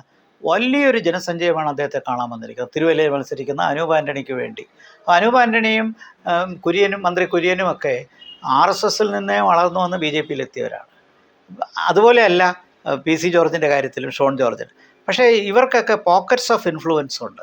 അപ്പം അതുകൊണ്ട് ക്രിസ്ത്യൻ കമ്മ്യൂണിറ്റിയുടെ ഹ്യൂജ് ലയൺ ഷെയർ UDF പോകുമ്പോഴും ഒരു ചെറിയ വിഭാഗം, ചിലപ്പോൾ 100 ക്രിസ്ത്യൻ വോട്ട്സ് എടുത്താൽ അതിലൊരു 5 മുതൽ 10% വരെ ചില മേഖലകളിൽ NDAക്ക് അനുകൂലമായിട്ട് സ്വിങ് ചെയ്യാൻ സാധ്യതയുണ്ട്. അത് ആ മേഖലയിൽ വളരെ ശക്തവുമാണ്. അപ്പോൾ ആ നിലയ്ക്ക് അത് ഒരു പ്രധാനപ്പെട്ട ഘടകമാണ്. ഇപ്പോൾ ഷോൺ ജോർജ് തന്നെ കുറച്ച് നാൾ മുമ്പ് ഇവിടെ കൊച്ചിക്കടുത്തൊരു സ്കൂളിൽ നടത്തുന്ന ഹിജാബുമായി ബന്ധപ്പെട്ടൊരു പ്രശ്നമുണ്ടായി. ആ സ്കൂളിൽ അത് വലിയൊരു പ്രക്ഷോഭമായ മാധ്യമങ്ങളിലൊക്കെ വന്നു. അന്ന് ആ വിഷയം ഏറ്റെടുത്ത് സമരം മുന്നോട്ട് കൊണ്ടുപോയത് സ്കൂളിലെ പ്രശ്നമാണ്, മാനേജ്മെൻറ്റിനോടൊപ്പം നിൽക്കുന്ന രീതിയിൽ പ്രവർത്തിക്കാനും അതുവഴി ഒരു പ്രത്യേക നിലപാടെടുക്കാനും ഷോൺ ജോർജും BJP ശ്രമിച്ചു. അപ്പോൾ അതൊരു പ്രധാനപ്പെട്ട. പിന്നെ വൈപ്പിലെ കുടുംബത്തിൽ അവിടുത്തെ കുടിയൊഴിപ്പും വഖഫുമായി ബന്ധപ്പെട്ട്, അപ്പോൾ അന്ന് ഏറ്റവും പ്രധാനമായി മുന്നിൽ വന്നത് BJPയാണ്. അതുകൊണ്ട് ക്രൈസ്തവ സഭകളിൽ ചില പിതാക്കന്മാർ BJPയോടൊത്ത് അനുകൂലമായ നിലപാടെടുക്കുന്നവരുണ്ട്, കുറച്ച്. അതുകൊണ്ട് ചെറിയൊരു സംഖ്യ ക്രൈസ്തവ സഭയിൽ നിന്ന് BJPയിലേക്ക് വരുന്നുണ്ട്. അത് തന്ത്രപരമായ മൂവായിരിക്കും. BJPക്ക് നാളെ കേരളത്തിൽ വളരണമെങ്കിൽ BJP തീർച്ചയായിട്ടും ഈഴവ സമുദായത്തിലും മറ്റ് പിന്നോക്ക സമുദായങ്ങളിലും ജനകീയമായി BJPയെ കൊണ്ടുവന്നാൽ മാത്രം പോരാ, ക്രൈസ്തവ സഭയുടെ പിന്തുണ കൂടി വേണം. അപ്പോൾ ആ നിലയ്ക്ക് BJPയുടെ വോട്ട് ഷെയർ വർദ്ധിക്കണമെങ്കിൽ ഇപ്പോൾ CPMന് കിട്ടുന്ന ഏറ്റവും വലിയ സ്ട്രോങ് ബേസ് ഈഴവ കമ്മ്യൂണിറ്റിയുടെയാണ്. അതിൻ്റെ ഒരു ഷിഫ്റ്റ് BJPയിലേക്ക് വരണം, മറ്റ് OBCയുടെ ഷിഫ്റ്റ് വരണം. തീർച്ചയായിട്ടും 18% ക്രൈസ്തവ വിഭാഗത്തിൻ്റെയും ഷിഫ്റ്റ് വരേണ്ടതാണ്. അപ്പോൾ ഇത് രണ്ടും കൂടി, അപ്പോൾ ആ നിലയ്ക്ക് BJPയുടെ ഒരു സ്ട്രാറ്റജിയാണ് ക്രിസ്ത്യൻ വോട്ട്സിലേക്ക് കടന്നു കയറുക എന്നുള്ളത്. അത് വിജയിക്കുമോ ഇല്ലേ എന്നുള്ളത് കണ്ടറിയണം. ഇപ്പോൾ ഈ വരുന്ന തിരഞ്ഞെടുപ്പിൽ തിരുവല്ലയിലെ അനൂപ് ആൻ്റണിയുടെയും പാലായിലെ ഷോൺ ജോർജിൻ്റെയും പൂഞ്ഞാറിലെ PC ജോർജിൻ്റെയും തിരഞ്ഞെടുപ്പ് വിധി എങ്ങനെ വരും എന്നുള്ളത്, പിന്നെ മന്ത്രി കുര്യനും നിൽക്കുന്നുണ്ട് ഇവിടെ അസംബ്ലിയിൽ. ഈ 4 മണ്ഡലങ്ങളാണ് നമുക്ക് ശ്രദ്ധയോടെ കാണേണ്ടത്. അപ്പോൾ ക്രൈസ്തവ വോട്ടിൽ എത്രത്തോളം BJP കടന്നു കയറുന്നുണ്ട് എന്ന് മനസ്സിലാക്കാം. FCRA വന്നപ്പോൾ BJPക്ക് ക്ഷീണം ചെയ്തു എന്നുള്ള വസ്തുതയും നമ്മുടെ മുമ്പിലുണ്ട്. അതുകൊണ്ട് തന്നെ ബില്ല് അവതരിപ്പിക്കാതെ ഗവൺമെൻറ് മാറി. അത് BJP എടുത്ത ഒരു തന്ത്രപരമായൊരു നിലപാടാണ്. അതിനൊരു ഫലം കിട്ടുമോ ഇല്ലേ എന്നുള്ളതൊക്കെ റിസൾട്ട് വരുമ്പോഴേ അറിയാൻ പറ്റുള്ളൂ. അപ്പോൾ ഇത് ഈ കമ്മ്യൂണൽ ഫാക്ടർ ഇവിടെ ഉണ്ട്, പക്ഷെ അതൊരു എൻറ്റയർ പോളറൈസേഷന് കാരണമാകുന്നില്ല. എൻറ്റയർ പോളറൈസേഷന് കമ്മ്യൂണൽ ഫാക്ടർ മാത്രം പോരാ. അത് മാത്രം കൊണ്ട് ജയിക്കാൻ പറ്റില്ല, അതിനപ്പുറം ഒരു ഫോഴ്സ് വേണം. പക്ഷേ ഒരു പൊളിറ്റിക്കൽ സോഷ്യോളജി ആയിട്ട് നമ്മൾ പെർസ്പെക്റ്റീവ് കൂടെ കാണുമ്പോൾ ഈ ഫാക്ടേഴ്സിന് വാല്യൂ ഉണ്ട്. സാക്ഷരതയുള്ള സംസ്ഥാനമാണെന്നൊക്കെ പറഞ്ഞാലും ഒരുപാട് ഇൻട്രസ്റ്റ് ഉണ്ട് റിലിജിയൻസിന്. ഓരോ റിലിജിയനും അവരുടേതായ ഇൻട്രസ്റ്റുകളുണ്ട്. അതനുസരിച്ച് അവരുടെ വോട്ട് ഷിഫ്റ്റൊക്കെ സംഭവിക്കും. ഓരോ തിരഞ്ഞെടുപ്പിലും അത് തന്നെയാണ് നടക്കുന്നത്. അത് എല്ലാ തിരഞ്ഞെടുപ്പിലും ഒന്നല്ലെങ്കിൽ മറ്റൊരു രീതിയിൽ നമുക്കറിയാം. 96 മന്നം സമാധിയിൽ പോലീസ് കയറി മൻമോഹൻ സിംഗിൻ്റെ കൂടെ വന്നു. അത് കാരണമാക്കി NSSൻ്റെ ഔദ്യോഗിക നിലപാട് ഇടതുപക്ഷത്തിന് അനുകൂലമായി മാറി.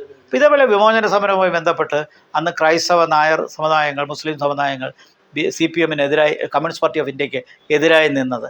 അപ്പോൾ അപ്പോൾ രണ്ട് രീതിയിലും വരാം. കമ്മ്യൂണിസ്റ്റ് പാർട്ടിയെ പിന്തുണച്ച ഘട്ടങ്ങളും അറ്റ്ലീസ്റ്റ് ഹിന്ദു കമ്മ്യൂണിറ്റീസ് ഉണ്ടായിട്ടുണ്ട്. പക്ഷേ കൂടുതൽ സമയവും അവർ UDF-നെയാണ് അല്ലെങ്കിൽ കോൺഗ്രസ് പാർട്ടിയാണ് പിന്തുണയ്ക്കുന്നത്. അപ്പോൾ ഈ സാഹചര്യം നോക്കുമ്പോൾ, പ്രത്യേകിച്ച് BJP വളർന്നു വരുമ്പോൾ കമ്മ്യൂണിസ്റ്റ് പാർട്ടിയിലുള്ള ഹിന്ദു പ്രാതിനിധ്യം കുറയുമോ, അത് BJP ആ ഷെയർ കൊണ്ടുപോകും. ഇതൊക്കെ ക്രിട്ടിക്കൽ ഫാക്ടേഴ്സാണ്. അപ്പോൾ ഞങ്ങൾ പൊളിറ്റിക്കൽ സോഷ്യോളജി പഠിപ്പിക്കുന്ന അധ്യാപകർ എന്നുള്ള നിലയിൽ ഞങ്ങൾക്കിത് മനസ്സിലാക്കാൻ പറ്റും, ഇതിൻ്റെ ശക്തി എത്രയാണെന്നും അത് നൽകുന്ന സ്വാധീനം എത്രയാണ്. ഉത്തരേന്ത്യയിലെ പോലെ UDF അല്ലെങ്കിൽ കോൺഗ്രസ് നേതൃത്വം നൽകുന്ന UDF വന്നു കഴിഞ്ഞാൽ സ്വാധീനം കൂടും. എങ്ങനെ ഉത്തരേന്ത്യയിലെ പോലെ മുസ്ലിങ്ങൾക്കെതിരായിട്ട് തുറന്നു പറയുന്നില്ലെങ്കിലും UDF അധികാരത്തിൽ വന്നാൽ മുസ്ലിങ്ങളുടെ സ്വാധീനം ഭരണതലത്തിൽ കൂടും, അല്ലെങ്കിൽ ക്രിസ്ത്യൻ സമുദായത്തിന്റെ കൂടും. അതുകൊണ്ട് ഹിന്ദുക്കൾ ജാഗ്രത പാലിക്കണം എന്ന് പറയുന്നില്ലെങ്കിലും വേറൊരു വശത്ത് അതിന് സമാനമായിട്ട് SNDP ഐക്യം എന്നൊരു ചർച്ച ഇടക്കാലത്ത് രൂപപ്പെട്ടിരുന്നു. അത് സാറ് ശ്രദ്ധിച്ചിട്ടുണ്ടോ? എങ്ങനെയാണത്? അത് ഞാൻ ശ്രദ്ധിച്ചിട്ടുണ്ട്. പക്ഷേ പലപ്പോഴും ഇഴവ അല്ലെങ്കിൽ SNDP NSS ഐക്യം കുറച്ച് കഴിയുമ്പോഴൊക്കെ തകരുന്നതാണ് കാണുന്നത്. അപ്പോൾ ഇതിനകത്ത് ഇപ്പോൾ ഈ ഇലക്ഷനിൽ കാസ്റ്റ് ഒരു വലിയ ഫാക്ടറല്ല, റിലീജിയൻ ഒരു ഫാക്ടറാണ്, കമ്മ്യൂണിറ്റി ഫാക്ടറുണ്ട്, കാസ്റ്റ് അത്ര ഫാക്ടറല്ല. പലപ്പോഴും വെള്ളപ്പള്ളി നടേശൻ പറഞ്ഞ പോലെ നമ്പൂതിരി മുതൽ നായാടി വരെ എന്ന് പറയുന്നൊരു broad umbrella of Hindu groups ഇപ്പോൾ അതിനകത്ത് കുറച്ചുകൂടി ബ്രോഡൻ ചെയ്ത് ഒന്നും നടക്കുന്നില്ല. അതൊക്കെ വെറുതെ പറയുന്ന വിശാലമായ അർത്ഥത്തിൽ കാര്യങ്ങൾ വരുമ്പോൾ സാമ്പത്തിക താല്പര്യങ്ങളും അവർ നടത്തുന്ന സ്കൂളുകളും കോളേജുകളും മറ്റ് സ്ഥാപനങ്ങളും അതുമായി ബന്ധപ്പെട്ട് ഗവൺമെൻറ്റുമായിട്ടുള്ള ബന്ധം ഇതൊക്കെ വരുമ്പോഴത്തേക്ക് ഈ പൊളിറ്റിക്സ് മാറും. നമുക്കറിയാം വെള്ളപ്പള്ളി നടേശൻ ഇടതുപക്ഷത്തോടുള്ള അനുഭവം കാണിച്ച ഒരാളാണ്. അപ്പോൾ ഇടതുപക്ഷത്തിന് ഐക്യം നിൽക്കുന്ന രീതിയിലാണ് വെള്ളാപ്പള്ളി നടേശൻ എടുത്തൊരു നിലപാട്. പ്രത്യേകിച്ച് സ്വർണ്ണക്കൊള്ളയുമായി ആരോപണം ബന്ധപ്പെട്ട സമയത്താണ് അയ്യപ്പ മഹാസംഗമം പമ്പയിൽ നടത്താനായിട്ട് തീരുമാനം. അതെ, ഒരുമിച്ച് ചെല്ലാൻ കൊടുക്കുകയും ഐക്യം എന്നുള്ള അന്നത് വളരെ ശ്രദ്ധ ആകർഷിച്ചതാണ്. പക്ഷേ കുറച്ച് കഴിഞ്ഞപ്പോൾ ആ നിലപാടിൽ നിന്ന് NSS കുറച്ച് മാറുകയുണ്ടായി. അതൊരു ട്രാപ്പാണ്, അതുകൊണ്ട് ഞങ്ങളതിൽ നിന്ന് മാറുകയാണ് എന്നുള്ളത്. അപ്പോൾ അന്ന് പ്രതീക്ഷിച്ചിരുന്ന NSS-ഉം SNDP-യും ഒഫീഷ്യലായിട്ട് പ്രോ ലെഫ്റ്റ് ഡിസിഷൻ എടുക്കുമെങ്കിൽ അത് ലെഫ്റ്റിന് ഭയങ്കര ഒരു ഗുണം കിട്ടുന്നതാണ്. പക്ഷേ അത് അധികം നീണ്ടു പോയില്ല. NSS കുറച്ച് കഴിഞ്ഞപ്പോൾ അതിൽ നിന്ന് മാറിയതായിട്ട് കാണാം. വെള്ളാപ്പള്ളി നടേശൻ്റെ നിലപാടും അദ്ദേഹത്തിൻ്റെ മകൻ തുഷാർ വെള്ളാപ്പള്ളി രണ്ടുപേരും SNDP-യിലാണെങ്കിലും തുഷാർ വെള്ളാപ്പള്ളി BDS-ൻ്റെ ഭാഗമാണ്. വെള്ളാപ്പള്ളി നടേശനാകട്ടെ മറുവശത്ത് ഇടതുപക്ഷമായിട്ട് അടുത്ത് നിൽക്കുകയാണ്. അപ്പോൾ ചുരുക്കത്തിൽ ഒരു ക്ലാരിറ്റി ഇല്ല. പിന്നെ ഞാൻ നേരത്തെ പറഞ്ഞ പോലെ വലിയ ആവേശത്തിൽ ജാതി മാത്രം പറഞ്ഞ് വോട്ട് ചെയ്യുന്നൊരു ക്യാരക്ടർ ഈ കമ്മ്യൂണിറ്റീസിനുണ്ടോ? ഉദാഹരണമായിട്ട് NSS ലീഡർഷിപ്പ് പറഞ്ഞാൽ നായേഴ്സ് എത്രത്തോളം UDF-ന് വോട്ട് ചെയ്യും, LDF-ന് വോട്ട് ചെയ്യും? അത് വാസ്തവത്തിൽ നോക്കിയാൽ ഇപ്പോഴത്തെ സാഹചര്യത്തിൽ നായർ വോട്ട്സ് കൂടുതലും പോകുന്നത് BJP-യിലേക്കാണ് ഞാൻ മനസ്സിലാക്കിയെടുത്തോളം. ഇപ്പോഴും SNDP വോട്ട്സ് കൂടുതലും പോകുന്ന ലെഫ്റ്റിൽ തന്നെ. പക്ഷേ താരതമ്യേന ഇടതു സമുദായത്തിലൊരു ഭാഗം BJP-ക്ക് വോട്ട് ചെയ്ത് കാണുന്നുണ്ട്. അത് പാർലമെൻറ്റ് തിരഞ്ഞെടുപ്പിൽ ഇടതുപക്ഷത്തിന് വലിയ പരാജയത്തിന് കാരണമാക്കി. അപ്പോൾ അതുകൊണ്ട് ഇവർ പറയുന്ന പോലെ ഒന്നും നടക്കണമെന്നില്ല, നേതൃത്വം പറയുന്ന പോലെ അണികൾ കേൾക്കണമെന്നില്ല. പക്ഷേ അതുപോലെയല്ല മുസ്ലിം ലീഗിൻ്റെ ഒരു നേതൃത്വം എന്ന് പറയുന്നത്, സഭയുടെ നേതൃത്വം എന്ന് പറയുന്നത്. അതിൽ കുറച്ചുകൂടി ഒരു സ്വാധീനം ഈ രണ്ട് കമ്മ്യൂണിറ്റീസിനുണ്ട്. ന്യൂനപക്ഷ സമുദായങ്ങൾ എന്നുള്ള നിലയിൽ തീർച്ചയായിട്ടും 28, 17, 45% പിന്തുണ ഈ രണ്ട് ന്യൂനപക്ഷ സമുദായങ്ങൾക്കുണ്ട്. നമ്മൾ കാണാത്തൊരു വിഭാഗമുള്ളത് ഈ ദളിത് ക്രൈസ്തവർ എന്ന് പറയുന്നവർ ഷെഡ്യൂൾ കാസ്റ്റ് കമ്മ്യൂണിറ്റിക്കകത്താണ്. ഷെഡ്യൂൾ കാസ്റ്റ് കമ്മ്യൂണിറ്റി മൊത്തം ഹിന്ദുസായിട്ടാണ് നമ്മൾ കണക്കിൽ വരുന്നത്. പക്ഷേ വാസ്തവത്തിൽ അതങ്ങനെയല്ല. കൾച്ചറലി, സോഷ്യലി, റിലീജിയസ്ലി അതിനകത്ത് തന്നെ ഒരു ഡിവിഷനുണ്ട്. അപ്പോൾ ഷെഡ്യൂൾ കാസ്റ്റിനകത്ത് ക്രൈസ്തവ ഭാഗം ഉണ്ട് എന്നുള്ളത് എല്ലാവർക്കും അറിയാം. അതുകൂടി ഇപ്പോഴത്ത് വന്നാൽ ഏതാണ്ട് 49%, 50% ന്യൂനപക്ഷങ്ങളുള്ള ഒരു മേഖലയായി കേരളം മാറും. അപ്പോൾ അത് എന്തുകൊണ്ട് ഇവിടെ കാസ്റ്റ് പൊളിറ്റിക്സും റിലീജിയസ് പൊളിറ്റിക്സും പ്രോമിനൻസ് വരുന്നു എന്നുള്ളത് ഇതിൽ നിന്ന് തന്നെ നമുക്ക് മനസ്സിലാക്കാവുന്നതാണ്. അപ്പോൾ സെക്യുലർ സ്റ്റേറ്റ് ആണെന്നൊക്കെ പറഞ്ഞാലും ചില കാര്യങ്ങൾക്കകത്ത് കമ്മ്യൂണലായിട്ട് ബിഹേവ് ചെയ്യുന്ന രാഷ്ട്രീയം നമുക്ക് നന്നായിട്ടുണ്ട് എന്നുള്ളതാണ്. അപ്പോൾ അതിനകത്ത് അതുകൊണ്ട് പ്രത്യേകിച്ച് ഈ തെരഞ്ഞെടുപ്പിൽ കാസ്റ്റിനേക്കാൾ റിലീജിയനൊരു പ്രോമിനൻസ് ഉണ്ട്. ആ റിലീജിയസ് ഫാക്ടർ പ്രത്യേകിച്ച് മൈനോറിറ്റി കൺസോളിഡേഷൻ വരുന്നൊരു പശ്ചാത്തലത്തിൽ ഒരുപക്ഷെ UDFന് അനുകൂലമായൊരു ഫാക്ടറായി മാറാൻ സാധ്യതയുണ്ട്. കഴിഞ്ഞ 10 കൊല്ലമായിട്ട് ഭരണകക്ഷിയുടെ അല്ലെ LDFന്റെ മുഖവും ശേഷിയും അതിന്റെ ബാധ്യതയും എല്ലാം മുഖ്യമന്ത്രി പിണറായി വിജയൻ കേന്ദ്രീകരിച്ചാണ്. ഈ തെരഞ്ഞെടുപ്പിലെ മുഖ്യ മുഖവും അദ്ദേഹം തന്നെയാണ്. തീരുമാനം മുഴുവൻ CM എടുക്കുന്നു, പാർട്ടിയുടെയും ഭരണത്തിന്റെ എല്ലാം. അങ്ങനെ ഒരു ചർച്ചയാണ് പൊതുവിലുള്ളതും പൊതുവിലെ അങ്ങനെയാണ് വിശ്വസിക്കുകയും ചെയ്യുന്നത്. പിണറായി വിജയന്റെ ഏറ്റവും വലിയ ശേഷി എന്താണ്, ഏറ്റവും വലിയ ബാധ്യത എന്താണ്? കാരണം എപ്പോഴും ചർച്ച ചെയ്യുന്ന അദ്ദേഹത്തിന്റെ ചില പ്രസ്താവനകളാണ്. ചെറ്റത്തരം കാണിക്കരുത്, പരനാറി, ചില വാക്കുകളുടെ പ്രയോഗം കൊണ്ട് അദ്ദേഹത്തിന്റെ ഒരു സ്വീകാര്യത നഷ്ടപ്പെടുകയോ അല്ലെങ്കിൽ ക്ഷുഭിതനാകുന്നത് കൊണ്ട് ജനങ്ങൾ, സ്ത്രീകൾക്ക് പ്രത്യേകിച്ച് ഉണ്ടാകുന്ന നീരസമൊക്കെ. പക്ഷെ പിണറായി വിജയൻ എന്ന് പറയുന്ന നേതാവിനെ, ഭരണകക്ഷിയുടെ നേതാവിനെ, മുഖ്യമന്ത്രിയെ കരുത്തനായ നേതാവ് തന്നെ ആയിട്ടാണ് ഇപ്പോഴും ജനം കാണുന്നത്. അദ്ദേഹത്തിന്റെ ഏറ്റവും വലിയ ശേഷി എന്താണ്, ഏറ്റവും വലിയ മൈനസ് പോയിന്റ്? അദ്ദേഹത്തിൻ്റെ ഏറ്റവും വലിയ ശേഷി എന്ന് പറയുന്നത് പ്രായോഗികതയാണ്. ഇടതുപക്ഷ പശ്ചാത്തലത്തിൽ വളർന്ന, കമ്മ്യൂണിസം പാറപ്പുറത്തു നിന്ന് വളർന്ന പശ്ചാത്തലം മുതൽ കണ്ണൂർ ജില്ലയിലെ സ്വാധീനം ഉൾപ്പെടെ മൊത്തത്തിൽ നോക്കുമ്പോൾ ഇന്ന് ഇടതുപക്ഷം, പ്രത്യേകിച്ച് കമ്മ്യൂണിസ്റ്റ് പാർട്ടികൾ രാജ്യത്തും കേരളത്തിലും നേടുന്ന വെല്ലുവിളികൾ നിസ്സാരമല്ല. ആഗോളീകരണ പശ്ചാത്തലത്തിൽ ഇടതുപക്ഷത്തിന് ഒരുപാട് പ്രായോഗികമായ വെല്ലുവിളികളുണ്ടാകും. ആ വെല്ലുവിളികളുള്ളപ്പോൾ തന്നെ പാർട്ടി അണികളെയൊക്കെ ബോധ്യപ്പെടുത്തിക്കൊണ്ട് ചില മേഖലകളിൽ വലതുപക്ഷ വ്യതിയാനം നടത്താനുള്ള താല്പര്യം അത് നയപരിപാടികളിൽ കൂടി കൊണ്ടുവന്നു. ആ കൊണ്ടുവന്നതാണ് പ്രായോഗികത. ഈ പ്രായോഗികതയുടെ ഉദാഹരണമായിട്ട് നമുക്ക് വിഴിഞ്ഞം പ്രോജക്റ്റിൻ്റെ വിജയം കാണാം. മറ്റ് പല മേഖലകളിലും ഒരുപക്ഷെ പരമ്പരാഗതമായിട്ട് കാഴ്ചപ്പാടിൽ കണ്ടു കഴിഞ്ഞാൽ വലതുപക്ഷ വ്യതിയാനമാണെന്ന് തോന്നുന്ന കോർപ്പറേറ്റ് ഇൻഫ്ലുവൻസ് ഉണ്ട്. അദ്ദേഹം തന്നെ അമേരിക്കയിൽ പോയി പല മീറ്റിങ്ങുകൾ അവിടെ വെച്ചു. പിന്നെ പ്രവാസി സംഘടനകൾ ഗൾഫ് മാത്രമല്ല ലോകമെമ്പാടും സംഘടിപ്പിച്ചു. അപ്പോൾ ഇത് ഡയസ്പൊറ മീറ്റിംഗ് ഉൾപ്പെടെ. അപ്പോൾ ആഗോള കാഴ്ചപ്പാടിൽ ഇന്നത്തെ സമൂഹത്ത് എങ്ങനെ സമ്പത്ത് വർദ്ധിപ്പിക്കാം, ഗവൺമെൻറ്റിന് എങ്ങനെ പ്രായോഗികമായി സംസ്ഥാനത്തെ വലുതാക്കാം, ആ പ്രായോഗികത അദ്ദേഹത്തിലുണ്ട്. ഞാൻ അദ്ദേഹം നടത്തിയ ചില പ്രോജക്റ്റുകളൊക്കെ എൻ്റെ മനസ്സിൽ ഓർമ്മയുണ്ട്. ചില ഗവേഷണ സ്ഥാപനങ്ങൾ കൊണ്ടുവരുന്നതിൽ വൈറോളജി ഇൻസ്റ്റിറ്റ്യൂട്ട് കൊണ്ടുവന്ന് അങ്ങനെ തുടങ്ങി അതെല്ലാം ചില ദീർഘവീക്ഷണത്തിൻ്റെ ഭാഗമാണ്. പക്ഷേ അത് കൺവെൻഷണൽ കമ്മ്യൂണിസ്റ്റ് ആംഗിളിൽ നിന്ന് നോക്കുമ്പോൾ അത് വെല്ലുവിളി ഉയർത്തുന്നുണ്ട്. അപ്പോൾ അതുകൊണ്ട് കാലത്തിനനുസരിച്ചുള്ള പ്രായോഗികത അദ്ദേഹത്തിലുണ്ട്. അതിന് ഒരുപക്ഷെ മുമ്പുണ്ടായിരുന്ന VS അച്യുതാനന്ദനുള്ളതുപോലെയുള്ളൊരു കടുംപിടുത്തമില്ല.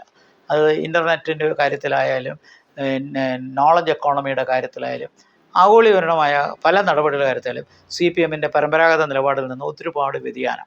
ആ വ്യതിയാനം സമൂഹത്തെയും പാർട്ടിയെയും കൂടെ നിർത്താൻ കഴിഞ്ഞതാണ് അദ്ദേഹത്തിൻ്റെ ഏറ്റവും വലിയ വിജയം. അത് നയരൂപീകരണത്തിലും കൊണ്ടുവന്നു. 2 തവണ ഭരണത്തിൽ തുടർച്ചയായി ഇരുന്നു എന്നുള്ളത് കേരള രാഷ്ട്രീയത്തിൽ ഒരു ചരിത്രം തന്നെയാണ്. അതുകൊണ്ട് ഈ റെക്കോർഡിനി സമീപകാലത്തൊന്നും ആർക്കും ബ്രേക്ക് ചെയ്യാൻ പറ്റുമെന്ന് തോന്നുന്നില്ല. ഇപ്പോൾ തന്നെ റെക്കോർഡായി കഴിഞ്ഞു. അദ്ദേഹത്തിൻ്റെ നെഗറ്റീവ് സൈഡ് നമുക്ക് വ്യക്തമായിട്ട് അറിയാവുന്നതുപോലെ ചില സാഹചര്യങ്ങളിൽ അദ്ദേഹത്തിനുണ്ടാകുന്ന മുൻകോപം, അദ്ദേഹം എടുക്കുന്ന കാർക്കശ്യമായ നിലപാട്, അത് പറയാൻ മടി കാണിക്കാത്തത്, അത് മാധ്യമങ്ങൾക്ക് തന്നെ നേരിട്ട ഒരു സംഭവം സമൂഹത്തിലുണ്ട്. അതല്ലാതെ തന്നെ മറ്റു ചില മേഖലകളിൽ അദ്ദേഹം നടത്തുന്ന ഷോർട്ടായിട്ട് ചെറുതായിട്ട് നടത്തുന്ന കമൻസ് പോലും വളരെ ഒരു കട്ടിയായിട്ടുള്ള രൂക്ഷമായ ഭാഷ ഉപയോഗിക്കുന്നു എന്ന് പറയുന്നു. അത് സമൂഹത്തിൽ അത് വെല്ലുവിളിയാണ്. കാരണം രാഷ്ട്രീയക്കാർ പൊതുവിൽ ഉദ്യോഗസ്ഥരും തമ്മിലുള്ള വ്യത്യാസം, ഉദ്യോഗസ്ഥർ വളരെ ഫോർമലായിട്ട് സംസാരിക്കും, അവർക്ക് പോപ്പുലാരിറ്റി വേണ്ട. പക്ഷേ രാഷ്ട്രീയക്കാർ കാര്യം നടന്നാലും ഇല്ലെങ്കിലും വളരെ ജനകീയമായിട്ട് ഇടപെടും.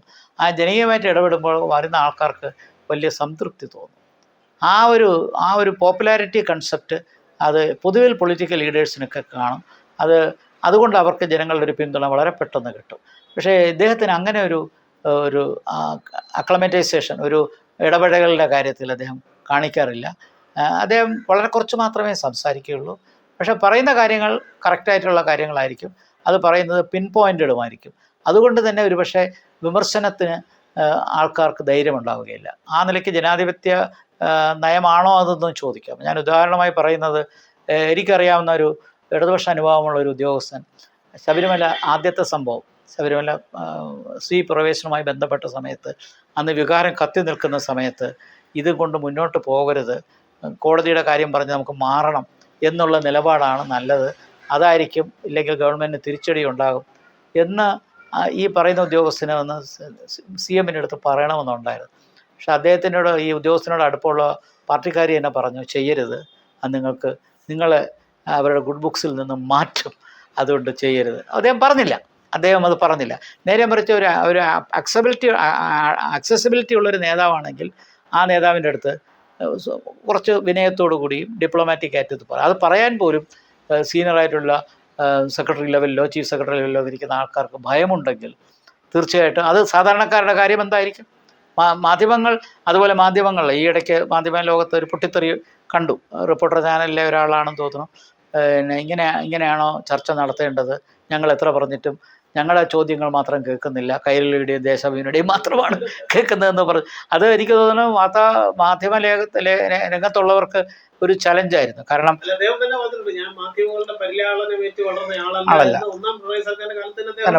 ഇപ്പോഴും അത് തന്നെയാണ്.